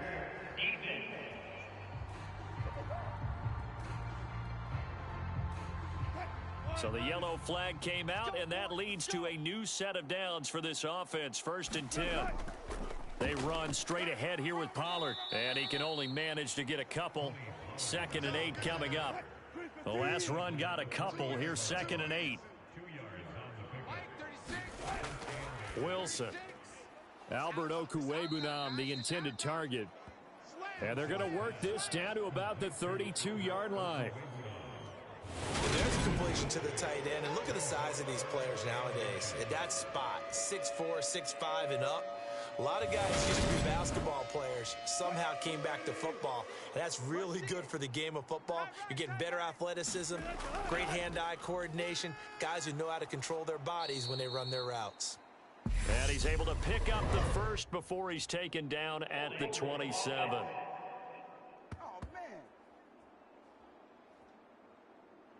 If they want a first, they need to get the football to the 32 here on 3rd down. Now Wilson. Got a man. It's Judy complete. And he will have a Broncos first down as he's able to get 8 yards there on 3rd and 5. He's been the go-to guy. They needed a big play there on 3rd down. Went his way. It worked out. Doesn't matter whether they've scouted it or that they think he's going to get the ball. He has a knack for finding his way open and completing the connection.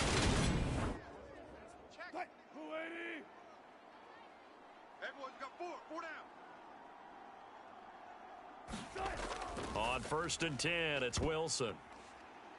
And that is incomplete. He couldn't hold on through the contact. Brings up 2nd down. To throw again on 2nd down. Wilson. And this time he's got the hook up. It's complete. And he gets it all the way down inside the 10 and mark him at the 5. Call that a very strong gain of 24. Partner, I like that they're staying aggressive on offense because to me, this drive is what is known as a put-away drive. You score here, that might put this one to bed. I like the fact that they're playing with confidence and not playing with fear. A good chance now to put this game on ice. This is 1st and goal. They'll run here with Hubbard. And he'll get in. Touchdown, Denver. A great effort there. His first rushing touchdown on the year. And the Broncos are an extra point away from making this a 3-score game. An important score there, CD, and now an important extra point because it would make it a 3-score game. Love the math there, and at this point in the 4th quarter, look, we all need next-gen stats, right? We all use them, but we don't need them here, do we? Because that means it's almost a certain victory. A try here for the extra point.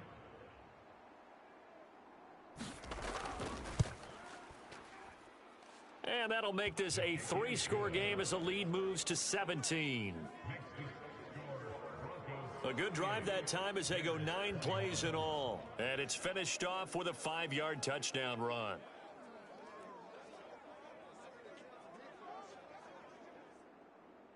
The Broncos kickoff unit out there to kick this one away.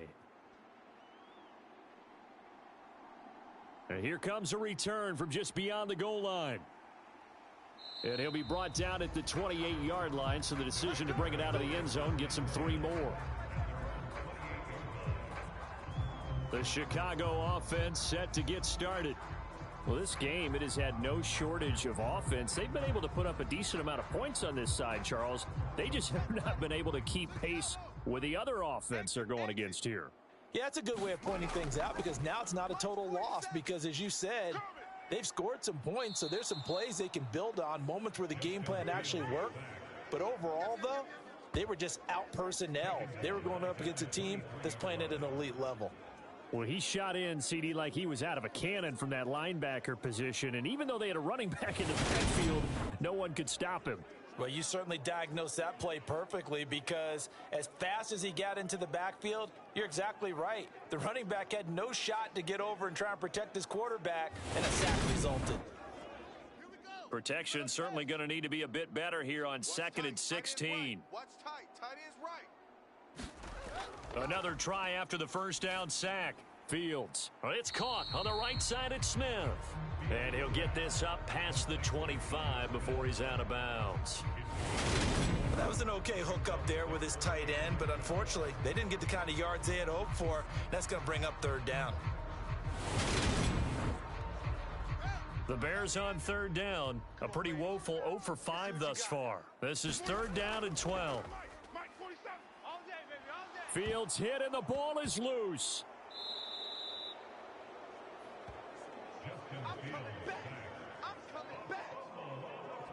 Dangerous spot for them to cough it up. Lucky to have recovered because had the defense gotten it, they were already within a shadow of the goalpost. Yeah, and then you're yelling at your own defense. Sudden change, sudden change. That's not what you want to hear on your sideline. That means you've got to run out there and try and stop an offense who has the ball in a very advantageous position. Here comes the Bears punter now as the drive goes backwards, so he's on to punt it away. Now a fair catch taken, maybe a yard or two shy of midfield. 37 yards on the punt with no return, and it'll be a short field for the Broncos as they take over 1st and 10. Denver's offense ready to go again. Well, the win for them at this point seems pretty assured. I mean, still a decent amount of time left here in the 4th quarter, Charles, but you got the football, you're up 3 scores. They have to be feeling really good about where they're at. I love your observation skills, partner, because I think you saw them charge onto the field fired up about another chance to get into the end zone. Looks to me like this group is ready to crush any hope left on the opposing sideline, and they want to do it with some gusto, too. I have zero rooting interest in either team in this game. I only want a good game. But with all the offense we've seen from them tonight, it's kind of nice to see the defense step up and make a big play. Yeah, I was wondering if they were ever going to get him in the backfield. Nice to see him get a stop. Play action. It's Wilson. That's what I do. Escaping the pressure right. High throw, but the catch is made. And he's going to get this one down to the edge of the red zone. That one covers 29 yards. 1st down. This is something you got to be wary of defensively. I mean, just because they're in the mode of trying to burn some clock doesn't mean they won't pass it, and they got good yardage out of that one. Yeah, and really, when you're looking at it, now they've got a fresh set of downs. Look for 2nd down. If they want to take another shot and try and loosen things up, that'd be the time to do it.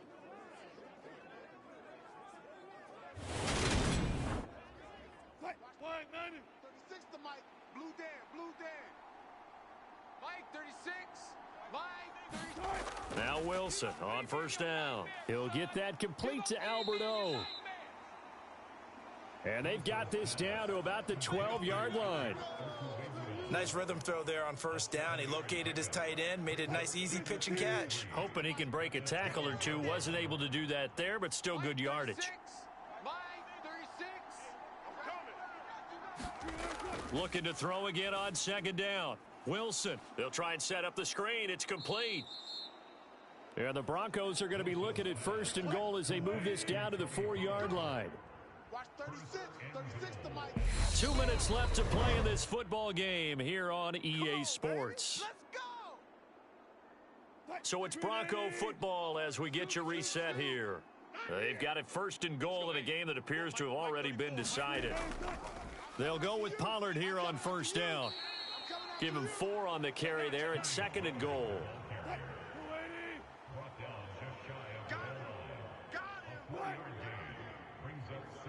Check Mike 34. Mike 34. Let him know. Let him know. Now here's Pollard. And this time not as successful as he'll get back to the line of scrimmage and no more. The ball mere inches from the white line on third and goal. 34's the Mike. Get ready. Now it's Wilson. And that is incomplete. A field goal try forthcoming now for the Broncos. And this obviously about as short of a field goal as you can get. And his kick here is good. And that will extend their lead even further.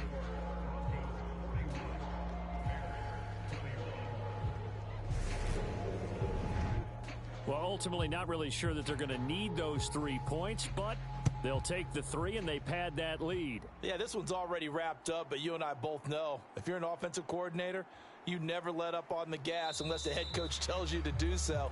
And maybe you've actually clicked him off in your headset so you can keep calling plays and trying to add to this lead. Now this offense back out and set to go for their next drive. They're down big here late. I don't know. You just one last drive here for pride? Some people like to do that.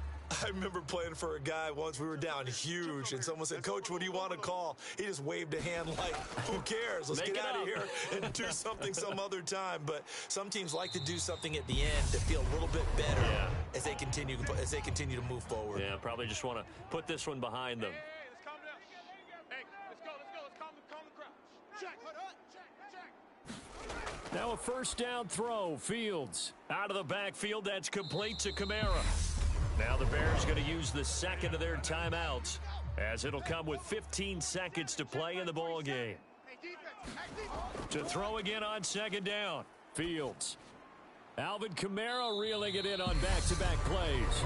And with just inside of 10 seconds to go, they'll burn their final timeout. 9 seconds left. Get out of here, baby. 51. Again, Fields. Oh, that's into double coverage and intercepted. And the Broncos are going to get it back here just past the 35.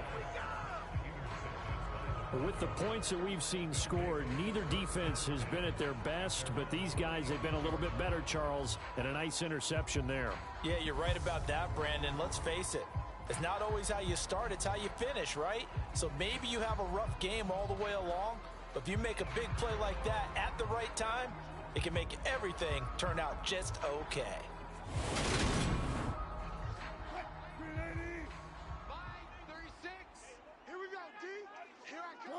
So he'll take a knee here to wrap this one up, and he's going to want to keep that game ball. He was sensational.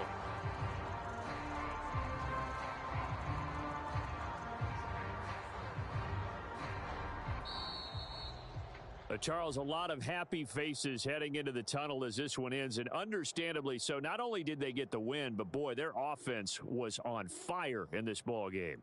And, partner, I have no idea what the top speed is on one of those high-end sports cars. What's the top gear you can get into? This offense, they certainly were there in this one, huh? Everything clicking for them in this contest, the kind of performance that they're going to cherish. So for the Broncos, they did what they needed to do. They split their first 2 road games of the year. And they'll get another road date next week as their opponents will be the Minnesota Vikings. Meanwhile, for the Bears, they will fall to 1-1. And they'll have a tough one.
today.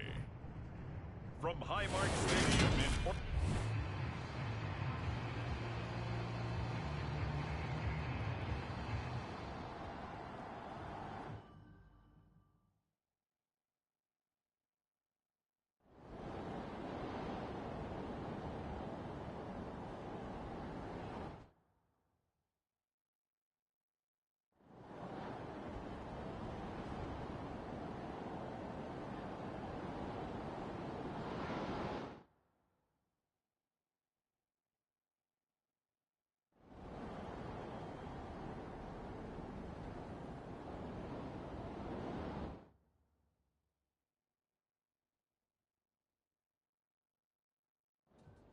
Here we go, shot. 60 Eagles, 60 Eagles. Ready, go. Throwing is Hurts. Buying time to his left. He's got a man. It's his tight end. That's complete. Just a gain of a couple there. And that'll bring up 4th down. Excellent job there defensively. Gave up the underneath to the tight end on 3rd down, and they made sure that they did their job. Got him on the ground and prevented him picking up a 1st down.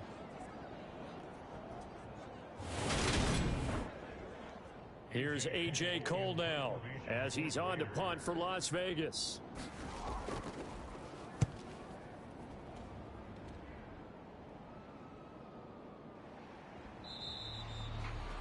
That'll be a 43-yard punt, just a single yard on the return. And the Bills will take over the football with a 1st and 10. Here's the Buffalo offense now as they get set to take over here. Their defense got the stop, forced the punt, and now you really start to monitor the clock as they nurse this slim lead. Hey, Mike's 50, Mike's 50. On play action, Allen. And he's got his man on the crossing route. That's Landry. And they're going to get this up to midfield. Well, it may seem a little unorthodox to some people. Got the lead, 4th quarter, yet he's still firing away. I think he believes that's the best way to go and win the game. Yeah, a lot of coaches say, let's just run the football, be conservative. He's sticking to his game plan. No, that is his game, and that's what they're going to ride. And meanwhile, Allen's throw going to be caught by Davis. And he'll go down, but not before getting this inside the 30. An excellent pickup of 20 yards. And these guys certainly are not hiding what their intention is. They're absolutely showing it. They're definitely not going to sit on this lead here in the 4th quarter.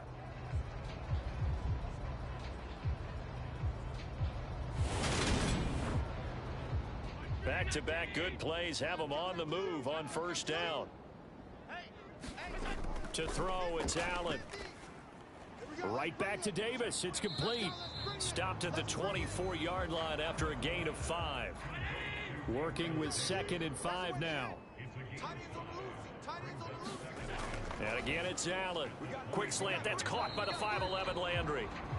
And he's brought down inside the 20 at the 18-yard line. And a good quarterback facing zone coverage. If he has just a little bit of time to survey the scene, that's what's going to happen. No doubt about it. If there's no pressure, he's going to continue to pick them apart because he'll have all that time to find someone open downfield. You can only cover for so long. So maybe they want to go to a zone blitz scheme, get a little bit more pressure. Remember when Carolina did that against Denver? They lost the game ultimately. They dropped the defensive end out, and he ended up with an interception in that game in Super Bowl 50. Maybe some sort of scheme like that to try and get more pressure at the passer. And he's able to get it down to the 2-yard line. 48 yards rushing for him now to this point. It's largely been the air attack that's gotten him down here, but now is where you start to lean on that running game. That's a good pickup there on 1st and goal. 2nd down and goal. Allen looking end zone, but it's incomplete. I'm going to need some help with this one. How did he miss it? Wide open in the end zone. He's not hurried. He's not hit. And somehow, incomplete? Yeah. What happened? During film study, that's one where he's just going to shake his head, not be able to believe it. 6 points go by the wayside on that one. And this one will wind up with him losing yardage back to the 4-yard line. That'll back him up 2 yards and also bring up 4th. It's interesting where we are in the game now. The analytics folks, they might tell you to kick the field goal and make it a 2-score game. But you have to wonder if emotionally they're thinking, Let's go for the touchdown and try and slam the door. So the field goal unit is on the field as this is a big spot right here. This to make it a two-score game. The kick by Bass is good. And the Bills will add on to their lead.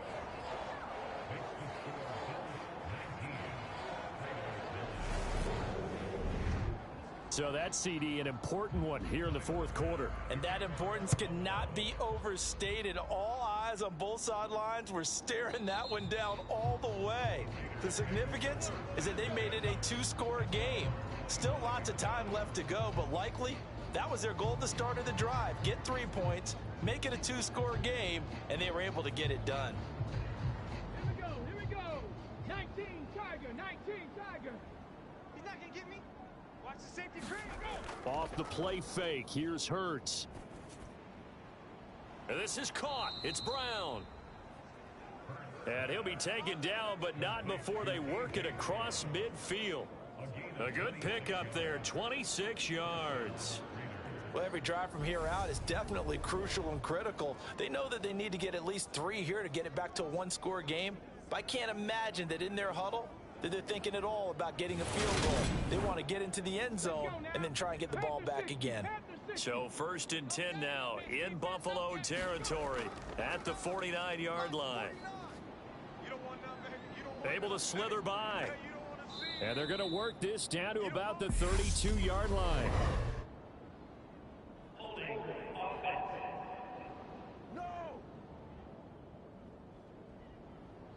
So following the hold, they're in a bit of a hole here with a 1st and 20. They go play action with Hurts. Going up top. And a penalty flag comes in as that one winds up incomplete. But the contact is going to move the ball well downfield. After the penalty, a fresh set of downs. It's 1st and 10. Play action. Here's Hurts. And this will be incomplete. Physical play on the football there, and it's 2nd down. An incomplete pass leads to 2nd and 10 from the 25. Hurts. Looking for his running back, and he's got him. And they're going to get this down to about the 17-yard line here. The Raiders on 3rd down. They're right at about the league average, 40%, 4 for 10. Here it's 3rd and 2. Here's Hurts to throw. And able to find Kirk complete. And he is out of bounds, getting it down to the 10. Call it a gain of 7, and it gets him a new set of downs. Clock management definitely critical here if they want to get back in this game. Absolutely agreed. They have to up the tempo in this case, down a couple of scores. Want to make sure they have a chance to win this ball game. So not quite a 1st and goal. It's 1st and 10 from the 10. Hurts sets up to throw it. And he'll protect himself at the end here as he winds up getting pretty decent yardage.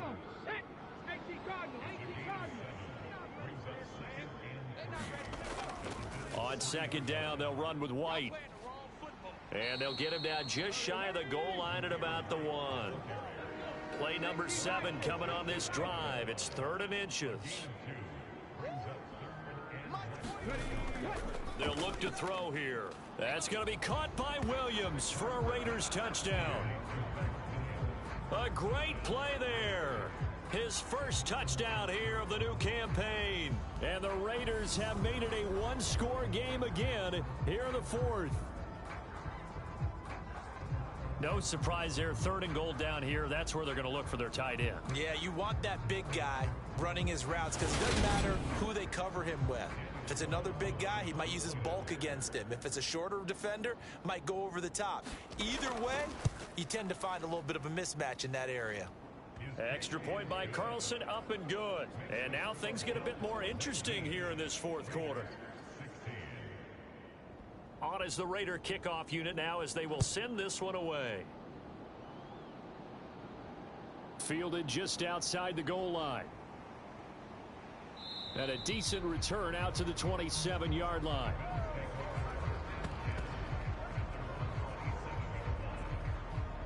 Buffalo offense back out ready to go. And with that last touchdown, I mean, we're set up for a good finish here. Some things to consider, Charles. Obviously, it's a very close game. You're in the fourth quarter. Defensively, they've got all 3 timeouts in their back pocket. So the chess match really ramps up, doesn't it? Because in these situations, what do? Do you run the ball and kill the clock here? Or do you try and bury them with another score? And how about defensively? Do you use your timeouts at the earliest opportunity? Or wait till you hit the 2-minute warning? So there's a lot going into this one. Let's see how each side goes about their strategy. They'll go to Montgomery to try to wind some clock. And now right out of the 2-minute break, we'll get a timeout used defensively with 1:56 to go. Now, this is a big third down, and you'd have to think we'd see a timeout right away if they can't stop him here. To throw is Allen. And this is caught. He hits Landry. Now the Raiders going to go ahead and use the second of their timeouts. That'll leave them with just 1 remaining in this fourth quarter of play. Not totally home free yet, but it's looking good as they come up 1st and 10. They'll try the middle with Montgomery. And he'll manage to pick up about 4. It's 2nd down. Now the defense will burn their 3rd and final timeout as they'll talk things over prior to this upcoming 2nd down play. Again, they'll go ground with Montgomery. And just 1 yard here from the 49 to the 50. They'll need 5 on this play to move the sticks. 49, guys. Mike, 49. Hey, watch that. Hey, watch the ball. Back to throw. Allen. Forced out to his left. And he can't get a throw away. He's taken down. Zadarius Smith picks up his 2nd sack of the afternoon. Well, it's been a little bit of feast or famine because he's thrown for decent yardage, and obviously they've got the lead, Charles, but now he's been sacked 4 times. And what I'm focusing on is his toughness in the pocket. Because you mentioned the feast or famine part. He's played well in between being dumped on his back. But every time he's had a chance to throw the football, he's been impressive. The Bills send the punter out as he's on for the 5th time here today. This is taken at the 15. A nice job getting free on the return for 13 yards. And control of the football switching hands here with very little time remaining in this contest. The Raiders offense now, they trot back out. With the football changing hands here, and as this offense takes the field, Charles, they'd be fine with more of the same on this upcoming drive. Last time out, they found the end zone for 6. And they're certainly hoping for more of the same, but the game plan, I doubt it'll just be a carbon copy of the last drive because I think this offense is ready to break out some new wrinkles and try some new things that might be hidden in their playbook. They want to use that confidence to its advantage while also keeping the defense from anticipating what's up next. And a fun, close ball game comes to an end. On that last play, Charles, they were on the wrong side of midfield. They needed something near a miracle, and they couldn't get it done. Yeah, the effort, that was good. Very good, in fact. They were just a little too far out to get a decent look at the end zone for that last opportunity. Couldn't get it done, but a nice game overall. So for the Bills, they at least get the win here to earn a split of their first 2 home games. And they'll have another home date next week as the Kansas City Chiefs come to town. Meanwhile,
today. From Hard Rock Stadium in Miami, Florida, it's Week 2 of the NFL on EA Sports.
On 1st and 10, it's Sanders. And he'll be a couple yards shy of the red zone here at the 22-yard line. 68 yards rushing for him now in the ball game. Now, that was an excellent run. And when you see that happen, that's when you're seeing guys doing their job and then some people doing a little bit more. Offensive linemen and tight ends, they're expected to block.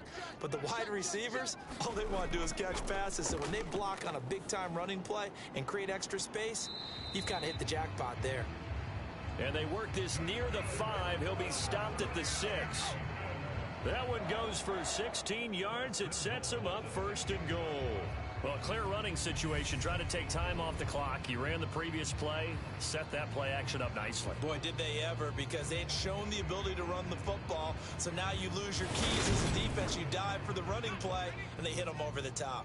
So 1st and goal, 6 points here would go a long way toward wrapping this one up. They'll run with Sanders. And he gets him a little bit closer. He takes it from the 6 inside the 5 to the 4. 2nd and goal from inside the 5. Stop your whining. Sanders again. Give him right around 4 on the carry. We'll see if they want to keep pounding here on 3rd and goal.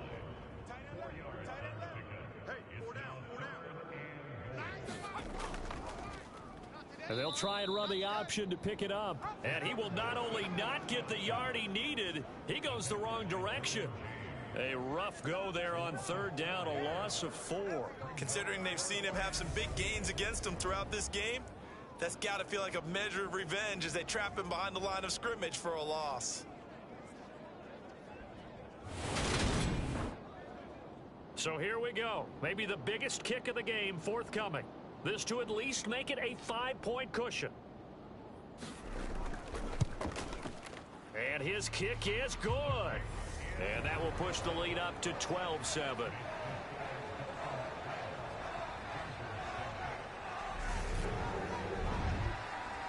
Well, in a close game like this, obviously you want the touchdown, but certainly they will take the 3. And they'll be okay with that, but let's throw a little credit to the defense as well. And I'm just glad this doesn't come down to a debate, right? Which side won, partner? Because the defense, hey, we didn't give up a touchdown. The offense, hey, we put 3 on the board.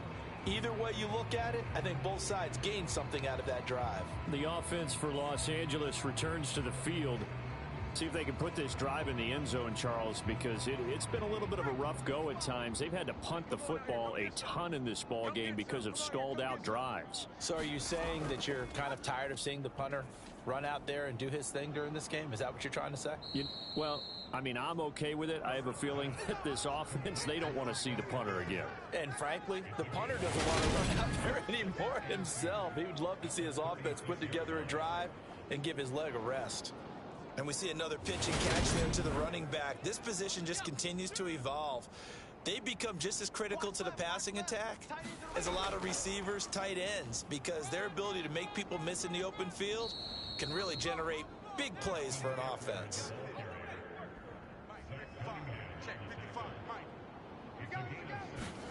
Herbert setting up to throw on 1st down. Throw right side is into the hands of his tight end, Everett. And they're going to get this up to midfield.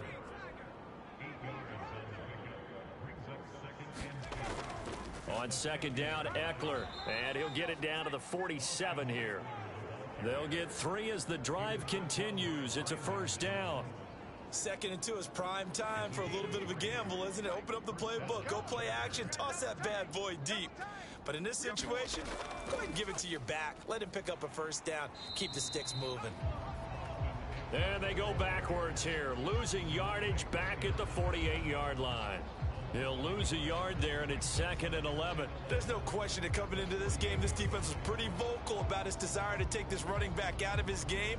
And all that pregame whooping has turned into results.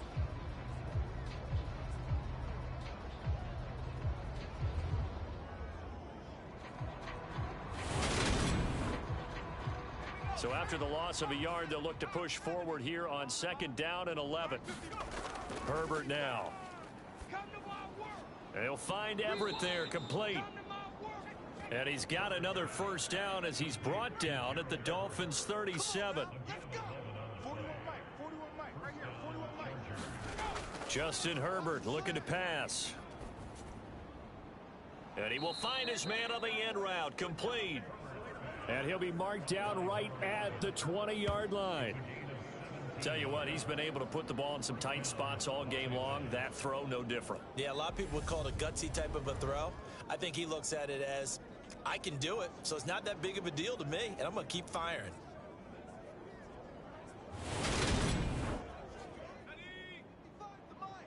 Check, 55 to Mike. Watch the curl, watch the curl, watch the curl. Hey, check Mike. Herbert operating from the red zone. His throw caught right around the 6. And the Chargers are going to have a 1st and goal as the tackle is made at about the 5. Just picking up yardage in bunches here these last few plays. They have moved right down the field, and just like that, they're going to be set up with a 1st and goal.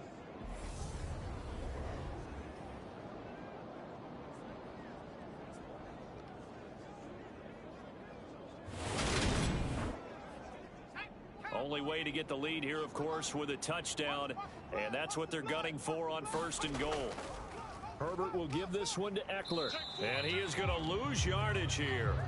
That's going to go as a loss of 2, and it'll be 2nd down.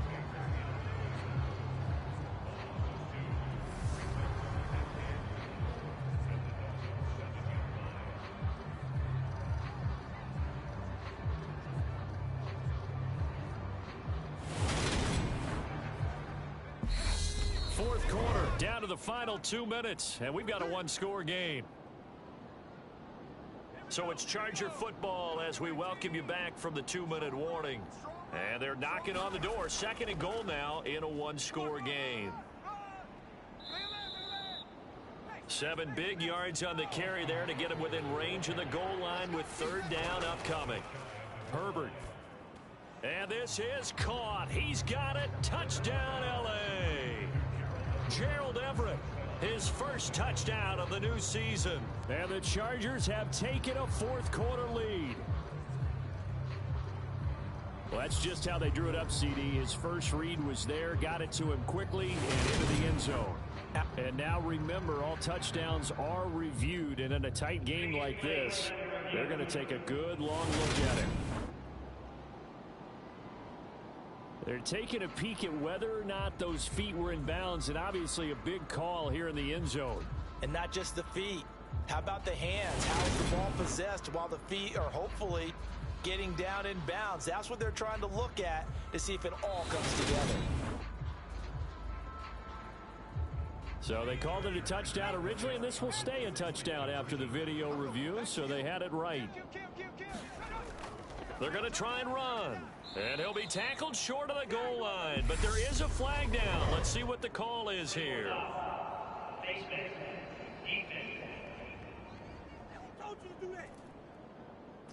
Wow, a personal foul at this stage in the 4th. Hard to believe. Really hard to believe. And now that glow of hope that you had begins to flicker out, doesn't it? Yep. Here we go now as we get set for a big 2-point conversion. Now Herbert. And this is caught. And it's a three-point game. So that effort gives him a three-point cushion and guarantees that a field goal going forward won't beat them. Yeah, that's really good strategy because that's all you care about, not getting beat at this stage. At least give your team a fighting chance.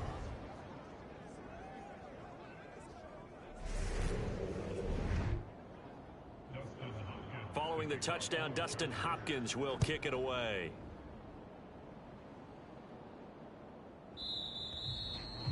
The return man down to a knee, and this will come out to the 25-yard line. So the Dolphins now down by a field goal, just over a minute 40 to play. They need at minimum 3 points out of this as they come up 1st and 10.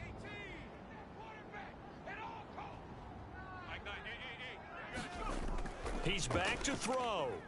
Hey, we got a seal. We got a seal. We got a seal. Crunch time, defense. On a huge mistake late, it's intercepted. Derwin James with a pick. And his guys are going to get the football at the 37-yard line. CD, I know it's just his second year in the league as a quarterback, but that's going to be one when he flips on the tape. He's like, I shouldn't have thrown that ball. No doubt about it, and his coaching staff will be emphatic about he shouldn't have thrown that ball. But remember, second year, as you noted, on-the-job training, so he's got to take this feedback that he's getting, negative or otherwise, and turn it into positives moving forward. Line of scrimmage, the 37 on 1st and 10. 40 wants the mic. Eckler now between the tackles. Here we go. Now the Dolphins going to burn the first of their timeouts as they'll talk things over prior to this upcoming second down play. 60 bison, 60 bison. 4 down. Check. 4 down. 4 down. Once more, here's Eckler. And some room to work. And he gets this one inside the 15, just a yard or two shy of the 10. You gotta be kidding me. Instead of the first, they'll have to go backwards for another second down try. So if there is a silver lining, though, it stays second down, and they still have an opportunity to pick up a first down before they have to start their downs over again. Now a second timeout called for by the defense as they'll head to the sideline and talk over what to do next. So they come up on second down. If they can get another run like we just saw, would likely put an end to this thing. Out of the gun, Eckler running it. And they'll bring him down at the 13-yard line. Now the Dolphins will use the last of their timeouts. And they'll be disappointed to have to burn one there after giving up the first down. Defense, let's go. 40 wants the mic. 40 wants the... And they will take a knee here.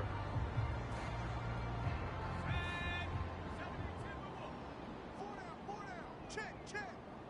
41's coming. 41's the mic. It's coming this way, coming this way. Here we go, here we go. Herbert to a knee, and that should just about write it into this one.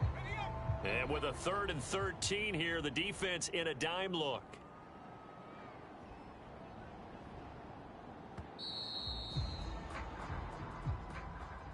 But Charles, we were treated to an excellent game today, capped off by that second half comeback. This was a joy to watch. Entertaining for us, not so much to the team who led at halftime and now is leaving here, knowing that they let a win slip through their fingers. Tough one for them to carry home. So for the Chargers, it's a dream start. 2 wins in 2 early road games. And they'll get another road test next week as they head to Jacksonville to take on the Jaguars. Meanwhile, for Miami, they'll drop to 0-2. And they will be back home next week for a date with the Washington Commanders. Thanks for tuning in, everybody. Alongside Charles Davis, we thank our entire crew. I'm Brandon Gaudin. This is the NFL.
today, from MetLife Stadium in New Jersey,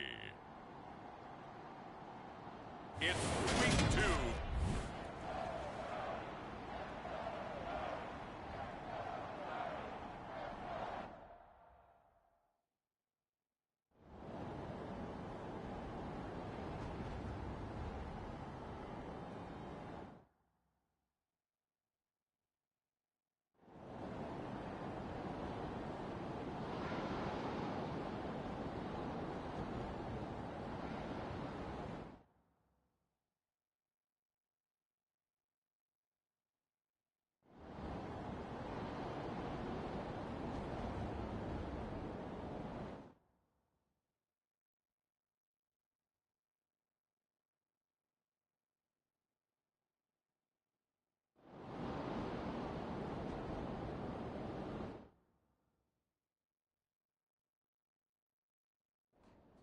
Let's go, let's go, let's go! 60 outlaw. Give me that ball, defense! Give me that ball! They go play action with Wilson. Try to lay one up deep. And he knocks the ball away, and it falls incomplete. An incomplete pass leads to 2nd and 10 from the 25. To the right side, this is Edwards. And the second wave of tacklers is going to get him as they stop him behind the line. 2 yards the loss, and now 3rd and 12. With his size, he's a tough man to bring down, but they do a nice job there stopping his progress and not allowing him to get back to the line of scrimmage.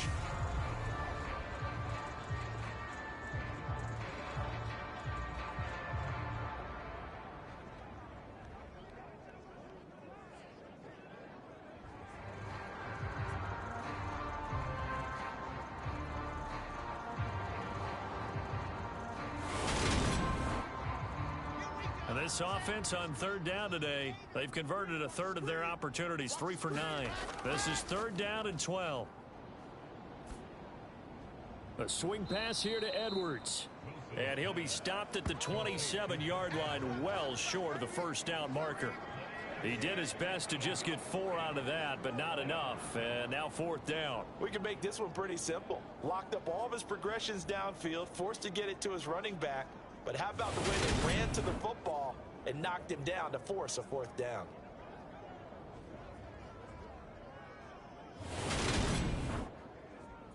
Here's the Jets punter now as he's on to kick it away. He's averaging just under 50 yards a punt as he gets this away. Call it 46 yards on the punt, just a single yard on the return as he was covered quickly. And it'll be Giant football, 1st and 10. New York ready to go again offensively. Well, still a long way to go, but trending upward. They scored the last time out, you remember. Then their defense forced the punt. Now they try to inch closer, but still ultimately down 2 scores in the final quarter. A good gain there on 1st down. That run will get him 7 up to the 32-yard line. A good run got 7 on 1st. Here's 2nd and 3. They'll go to Barkley again. And he'll get it out near the 40 to the 39. Well, partner, I know this type of running back. I mean, this size, this intensity usually gets better as the game goes on. And I can just tell you from experience, the first few quarters, oh, you're eager. You come running up there, I'm going to tackle this guy. By the 4th quarter, you're coming up and thinking about it. And D-line wearing down 4th quarter. Yeah, that's not a guy they want to see consistently. Check Mike 34. Mike 34. Watch a slant. Watch a slant. A 1st down carry for Barkley. And he is going to be stopped cold behind the line of scrimmage. Officially, it's a 1-yard loss. That's going to bring up 2nd and 11. That was well played there defensively. 2 tight ends in the formation, which essentially gave them 7 blockers up front. Hard to imagine with all that size and beef that they could let a tackler through. But that's exactly what happened. A loss resulted.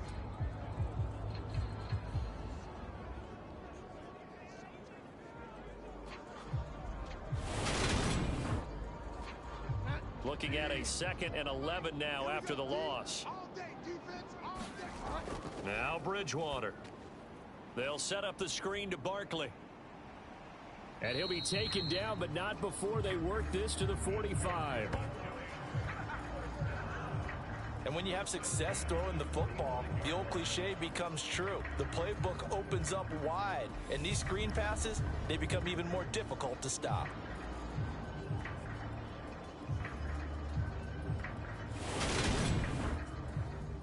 So in Jet territory now. Here's 1st and 10 at the 45-yard line. Throwing, Bridgewater. Steps away to his left.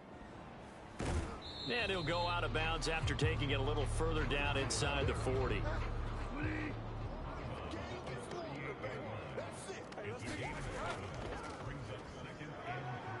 And a short gain there down to the 37-yard line.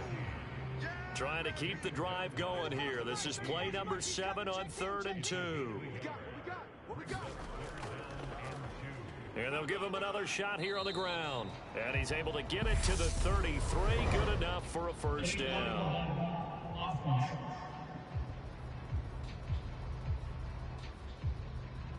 And they'll need to get to the 35 if they want to keep this drive going on 3rd down.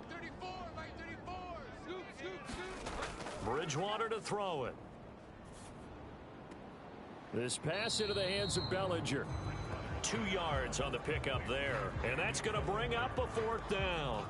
Did they maybe play that too safely on 3rd down? I know you don't want to just throw a ball blindly downfield, but that didn't help them a whole lot. I think they probably said if it's open, take the shot. If not, get something safe because we do have 4th down to try and pick it up. Let's go, let's go. Desperation time. 4th down, Bridgewater. Man open, it's Tony. He's got it. Touchdown, Giants. Kadarius Toney with his 2nd touchdown of the afternoon. And the Giants have made it a 1-score game again here in the 4th. I know Paul Revere talked about by land or by sea, right? You know, 1 by land, 2 by sea. He didn't mention air because right now we're seeing a big-time performance, aren't we? That's 2 touchdowns so far in this game. Where'd you pull that one from? And, you know, every now and then I actually listened in history class. And you're just a scholar all the way around. You're reading all the time. I like that you fit that into the broadcast. You know, I just grab a nugget when I can. Gano the extra point. And now things get a bit more interesting here in this 4th quarter.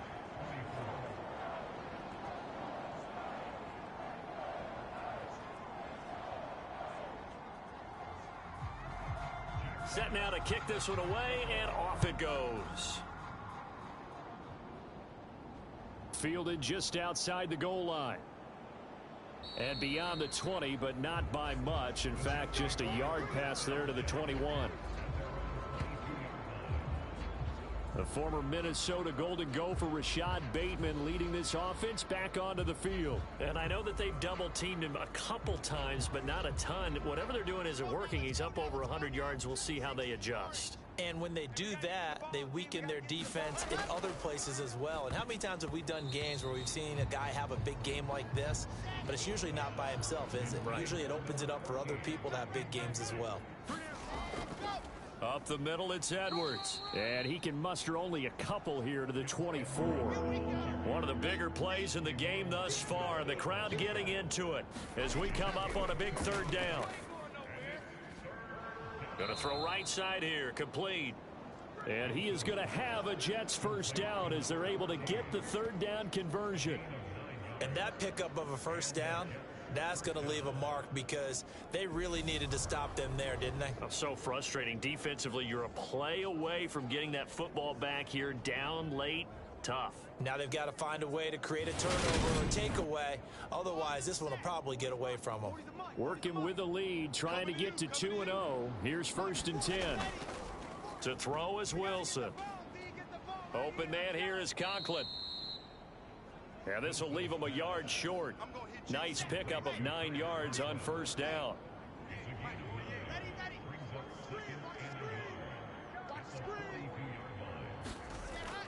On 2nd down, it's Edwards. And he'll be taken down at the 46-yard line. 4 yards the pickup, 1st down. I like that run right there, partner. Not the flashiest run, not the one that's going to break for big yardage, but he understands the situation, and taking care of the football, paramount, and he got it done. Nursing that slim lead, you're exactly right. Hold on to that ball. Hey, let's get them home. They'll go back to Edwards on first down. And he's going to get this past the 50 and into Giant territory. And now right out of the 2-minute break, we'll get a timeout used defensively with 1:56 to go. So they come up on second down. If they can get another run like we just saw, would likely put an end to this thing. Again, it's Edwards. Now the Giants will use the second of their 3 timeouts. That'll leave them with just 1 remaining in this 4th quarter of play. And not totally home free yet, but it's looking good as they come up 1st and 10. Up the middle, here's Edwards. Now the defense will burn their 3rd and final timeout as they'll talk things over prior to this upcoming 2nd down play.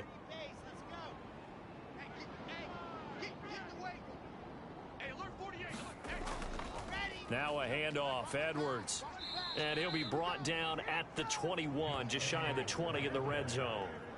68 yards rushing for him now on 17 carries. You can really tell right now both sides have amped up the aggressiveness. That time the offense winning the aggression battle. And the defense was obviously aiming for the football, maybe a little bit more so than the runner himself, and that's why he was able to break through and get the gain that he did. Hey. 4 down. The Jets with victory seemingly in hand, they take a knee. Ready. 60, Pittsburgh. Double tight, guys, double tight. Check, 48's the mic. Check, 48's the mic. Watch twist. Ready. Down to a knee one more time, and that should just about do it. Let's go. 60 out ball.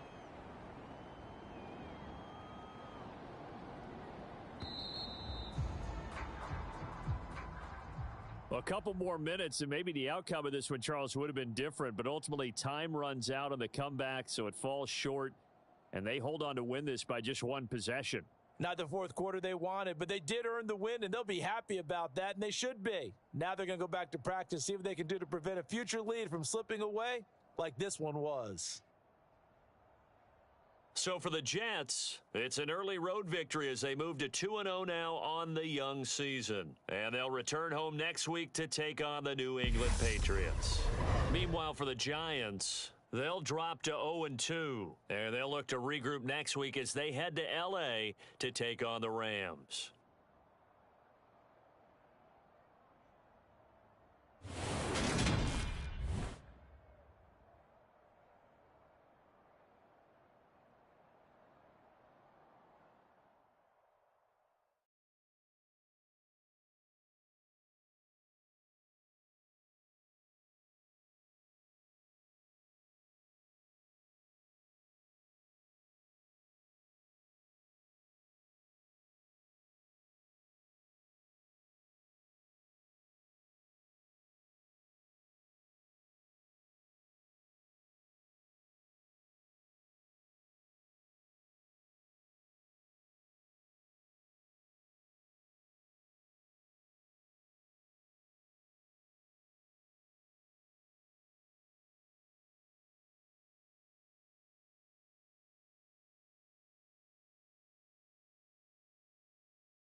Tonight, from SoFi Stadium in Inglewood, California,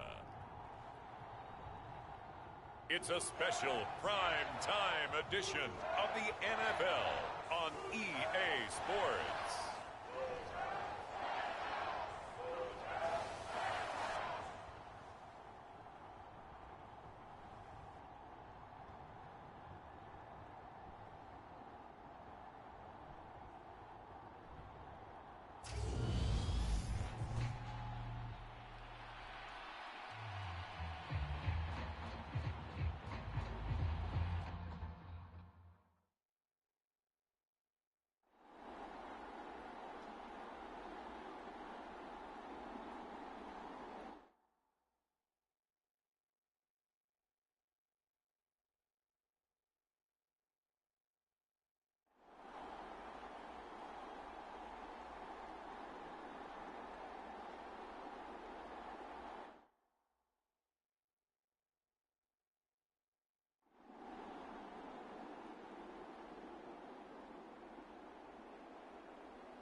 Ready?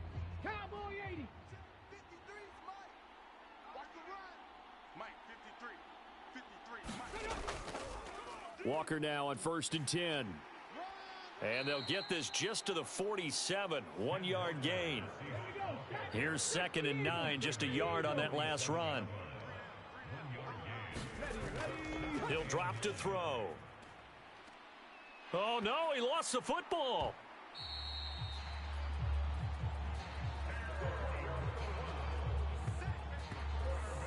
Fortunate to get that football back, because trailing here in the second half, last thing they needed was to lose the possession. And the word I think of here is opportunity, because it could have been lost there, their chance to score points. But the opportunity for the defense was to go ahead and really close this game down if they were able to get possession. So possession still theirs, but now they face a 3rd down. 26, Mike. 26. They'll set up to throw. It's caught. Lockett. They showed off the athletic juke. Good little gain there. Not a whole lot of real estate, but a nice carry. They'll wind up getting 7 on the play, and that's going to make it 4th down. That pattern and scheme was well defensed on 3rd down. He tried to just sprint from one side of the field to the other, and they got it to him quickly. But no chance at yards after the catch there, and they stop him short. Now here's Michael Dixon as he's on to punt for Seattle.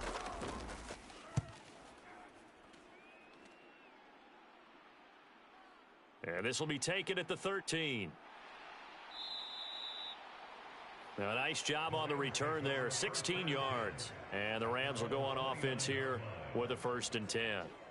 L.A. readies for its next possession.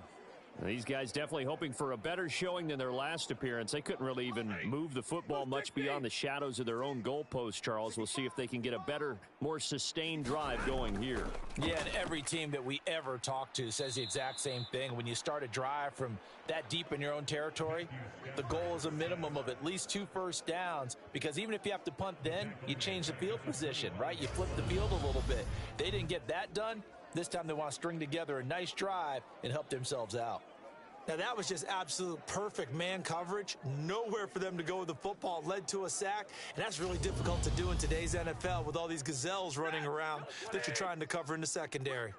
Got to assume this defense will be charging again here. It's 2nd and 15. Another try after the 1st down sack. Stafford, open man right side, Myers. It'll go as a gain of 4, and that'll bring up a 3rd and 11 situation. The goal for any offense versus a zone defense, find the holes where guys are available and put the ball on the receiver before any defender can step up and fill it. They did it well there. Perfectly executed crossing route. Throwing on 3rd down, Stafford. Pressure comes. He's taken down by the Seahawk defense. Uchenna and Nwosu got the sack there. An assortment of sacks in this game. This one the product of a good jump and terrific effort. Moves quickly off the snap of the ball. Doesn't let up until he's in the backfield and impacting the quarterback.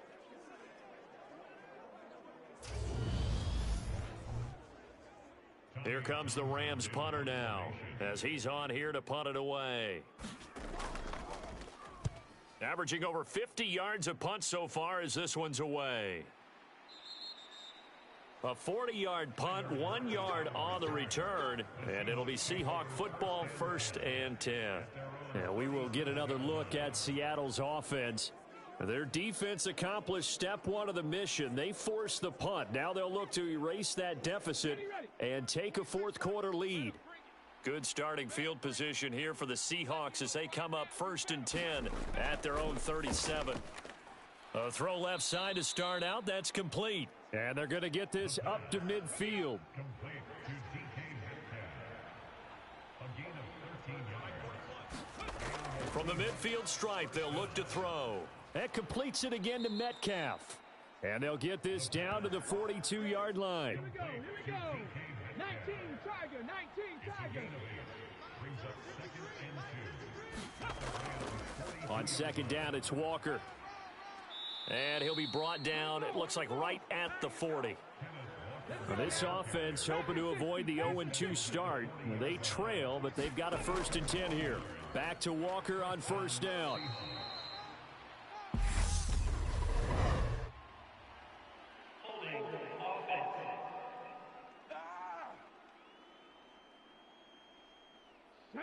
Yeah, so they get that one, Charles, on the right tackle. Yeah, oftentimes in that spot, you're trying to work against a defender, trying to set the edge in the running game, and you're trying to drive around and get your body twisted so that he can't get there. Sometimes your hands get too involved. Okay, break. Complete to DK Metcalf. A gain of 3. Brings up 2nd and long. 46 yards line. And he's going to be swallowed up. Sacked back at the 45-yard line. Aaron Donald bringing the pressure yet again. That's his 3rd sack here tonight. Well, I think that time he just maybe held on to it a little too long, CD, because after a couple of seconds in this league, you know those defenders are coming. And how many times do we talk about complementary football? And we're usually talking about, does the offense help the defense? Does the defense help the offense? I think in this case, does the quarterback help out his offensive line? You only have a certain amount of time to get rid of the football. They can only do so much. Oh, that's going to be a costly one. It's intercepted. Picked off by Jalen Ramsey. And the Rams are going to take possession as they've got it at the 42-yard line. 3rd and long that time. He was trying to make something happen, but a little too risky. Well, the field tilted on him. And what I mean by that is what you said. 3rd and long. Got to push it downfield to try and pick up the 1st down. Defensive backs live for this situation, and they took advantage of the young man right there. And now out on the field, here comes Los Angeles. Another important 4th quarter series coming up. That last INT helping to maintain their slim advantage. 56, Mike, 56. After the interception, here's Stafford. Finding Harris over the middle. And he'll be taken down, but not before they work this to the 45. Not totally home free yet, but it's looking good as they come up 1st and 10. Now a 1st down carry for Harris. And I think this defense knew what was coming as he is smothered behind the line. He'll lose a yard there, and it's 2nd and 11.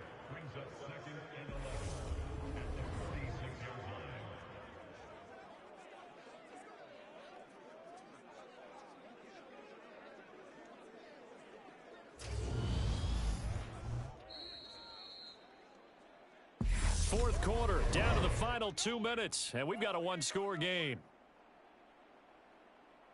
So it's Rams football here as we get you reset. You'd have to think likely another running play coming here, 2nd and 11. They'll run again with Harris. And he's going to be met at about the 43.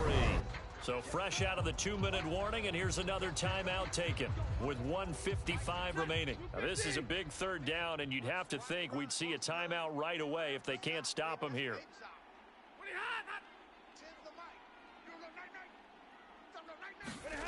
Stafford. Got an open man finding Jefferson. Now the Seahawks call the 2nd of their 3 timeouts. And they'll be disappointed to have to burn one there after giving up the 1st down. Hey, we got 3 down, 3 down. Harris running straight ahead, and he'll power ahead, but only for about 3 yards. Second down coming up. Now the defense will burn their third and final timeout as they'll talk things over prior to this upcoming second down play. Now a give, running left is Harris. And he will be brought down at about the 6-yard line.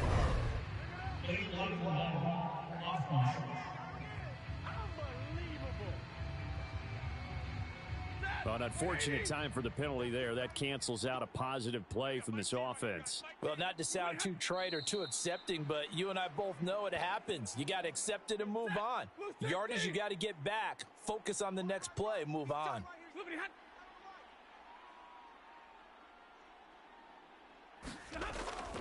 On second down, this is Harris. And he'll be taken down at the 2-yard line. 134 yards on the ground for him now as he has gotten better, really, as the night's gone on. Well, that's a carry they have to be satisfied with. And throughout this game, they've been satisfied with what he's given them. Whenever they've needed a big run, a first down, he's the guy they've turned to. And it doesn't matter what the defense thinks. They feel like they've got the confidence to keep handing it to him and keep picking up good yardage. It's first and goal and a late touchdown at this stage. Could officially salt this one away. Stafford down to a knee, and with it, he's going to ensure his guys a victory.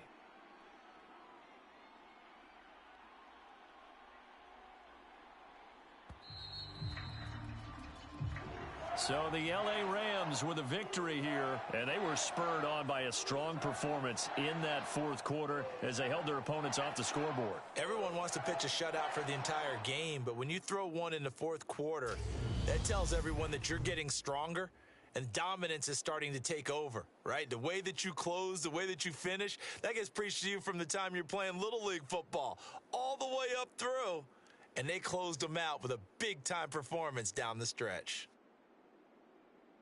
So for Los Angeles, it was a great all-around performance as they come out of this one with the victory. And now they'll have a few extra